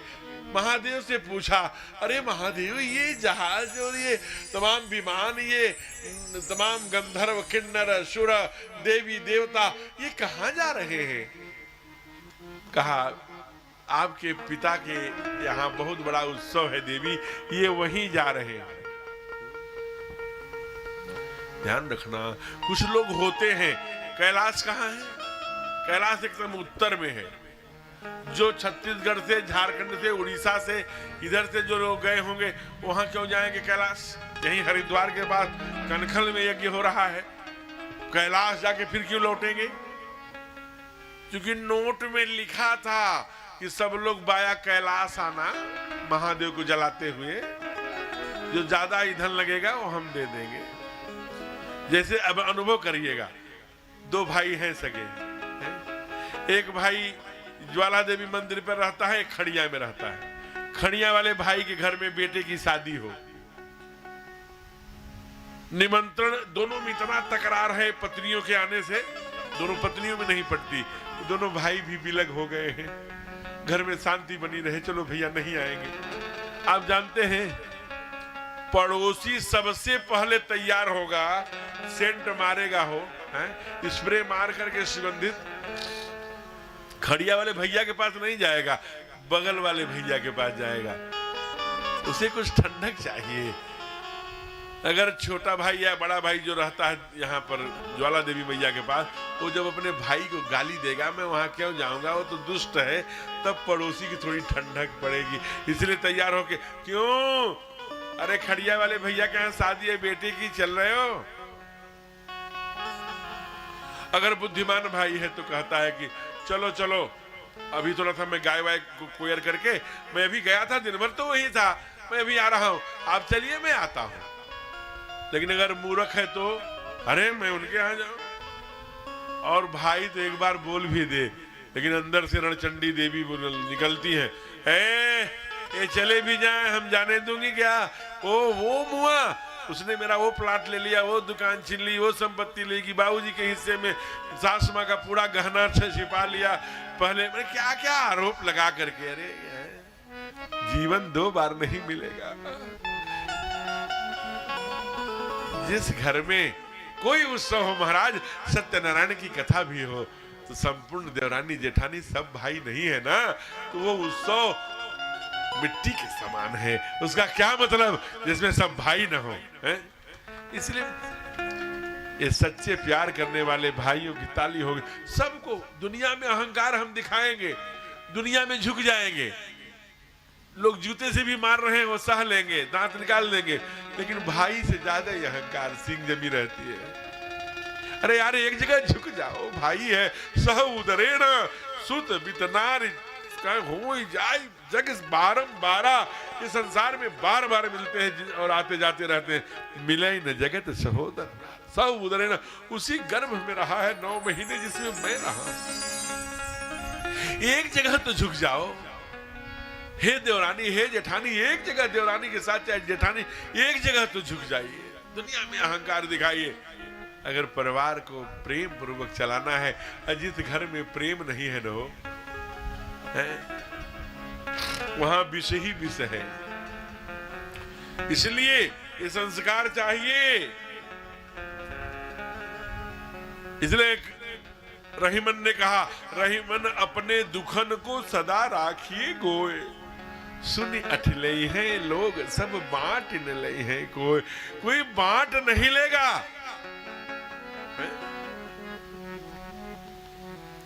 सब हंसी उड़ाएंगे। अरे भाई मिला है, भाई भरत जी ने तो यहां तक कहा रहा ठाकुर जी ने कि असन्न के आए। अरे भैया भरत, जैसे दोनों हाथ है ना, वैसे तुम मेरे हो। ये जानता है बाटो विपद सवई मिली भाई, तुम्हें अवध भर। ये हाथ जानता है तलवार सर पे आती है, ये हाथ जानता है मैं उठूंगा तो कट जाऊंगा, लेकिन तलवार आता है थोड़ी है इस हाथ का। असन के, आसन माने तलवार, असन आता है हाथ को काटता है, फिर तलवार उठती है, कटा हुआ हाथ भी उठता है। ये जानते हुए भी कट जाऊंगा, वैसे भाई है हो। दुनिया कितनी भी अगर भाई है उसके अंदर मेरे माँ के ब्लड है, तो कोई दुनिया में भाई का अपमान कर, हमसे ठीक है हम एक जगह रहते हैं, थोड़ा हो गया ऊंचा नीचा, दुनिया में मेरे भाई का कोई अपमान करेगा, दूसरा भाई कैसे देखता रह जाएगा। टूट पड़ेगा बिजली लेकर, भाई सो जो भय हरे। जो भय का हरण करता है भाई है। परमात्मा ने इस बार उसे हमें भाई बनाकर भेजा है। इसे भाई प्रेम ये चाहिए, इसलिए पड़ोसी पहले वहां आएगा। जब उसे कुछ नहीं मिलेगा तो भूखा चला जा। आज माँ ने भी कहा मैं पिता के घर जाऊंगी, कहा मत जाइए, वहां हमारे अपमान के लिए यज्ञ हो रहा है। नहीं मैं जाऊंगी, तुम तो हमेशा हमारे बाप को भला बुरा कहते हो। देखिए महादेव कितना अच्छा सूत्र दे रहे हैं। कहा मैं भला बुरा नहीं कहता। आज के 7-8 साल पहले की बात है, ब्रह्मा जी के सभा में प्रजापति का चुनाव हो रहा था। आपके बाबूजी भी गए, वहां चुनाव हुआ, निर्विरोध दक्ष प्रजापति चुने गए। मैं ये कब आए नहीं देख सका, मैं माला सटका रहा था, मैं बैठा रह गया। ये हजारों गाली दिए, कहा भांग पीता है, बैठा रह गया। जैसे कुछ लोग होते हैं कि वो जाते हैं तो कितने लोग खड़े हो गए ये नहीं देखते, कौन बैठा रह गया। जैसे गीध ऊपर उड़ता है लेकिन उसकी दृष्टि नीचे रहती है सड़ी हुई मांस पर, तो पूर्व जन्म के प्रारब्ध पर कुछ लोग ऊंचाई पर बैठ जाते हैं, लेकिन दृष्टि जो नीचता पूर्ण है वो नीचे ही रहती है। वैसे ही कहा ब्रह्म सभा हम सन दुख माना, ताते अजहु करहीं अपमाना। उसी के कारण से आज भी अपमान कर रहे हैं, मेरे अपमान के लिए ऐसा कर रहे हैं ये सारा। तो आपने हमको नहीं बताया, यही तो मेरे में अंदर में कड़वाहट नहीं उगलता, मैं मीठा बोलता हूँ। और हमको हमारे ससुर यहाँ पर माँ वैष्णो देवी चौराहे पे गाली दे दे तो हम लोग क्या करते हैं, ससुर ने गाली दिया पत्नी के जाके प्राण पिएंगे। देखो तुम्हारे बाप ने गाली दे दिया, वो कर दिया, तुमको क्या समझता है अपने आप को। अरे भाई पत्नी को क्यों सुना रहे हो? वो अपने भाई, अपने बेटे, अपने सास, अपने सखियां, अपने बाबूजी के छोड़ करके तुम्हारे चरणों की दासी बन गई है। उसका बाप कितना भी दुष्ट हो, लेकिन बेटी जब भी बात करेगी अपने बाबूजी के बारे में करेगी ना, उसको अपने बाबूजी का विरोध नहीं कर सकती। तब भगवान महादेव बोले, देखो इन 4 स्थानों पर बिना बुलाए जाना चाहिए। कहां कहां महादेव? कहा पिता के घर, माता पिता के घर, गुरु के घर, मित्र के घर, और ऐसे कथा पंडाल में, मंदिर में, ऐसे मित्र गुरु गेहा।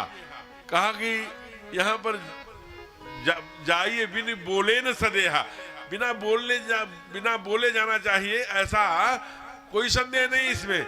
लेकिन जहां विरोध मान कह कोई, वहां गए कल्याण न हो। मैं नहीं जानती, मैं जाऊंगी। कहा जाओगी? जाओ, यही तो जो राम रच रखा, लेकिन प्रोटोकॉल के साथ जाओ। 2 मेरे रुद्रगण जा रहे हैं, आपको अटैची ठीक कर लो, चले जाओ। जब कनखल में पहुंची हरिद्वार में, तो वहां इनके बाबूजी ने कह के रखा था कि अगर शंकर आ गया, सती आ गई, कोई बोला, किसी ने उनका स्वागत किया, किसी ने उनको बैठने के लिए कहा, उनका कुशल क्षेम पूछा, उनके अभिनंदन किया, तो देश से निकाल दिया जाएगा। बाबा ने इस बात को चित्रित भी किया है, लिखा भी है। भक्तों ने कहा प्रभु अगर ऐसी बात तो गाकर सुनाइए। तो बाबा ने गा दिया। क्या गाया? पिता भवन जब गई हमारी, पिता भवन जब गई भवानी, अक्षत्राज का होन सनमानी, दक्षत्रास का होन सनमानी, सागर भले ही मिलिए की माता, सागर भले ही मिलिए के माता, भगिनी बहुत मुस्काता, भगिनी मिली बहुत मुस्काता, पिता भवन जब गई भवानी,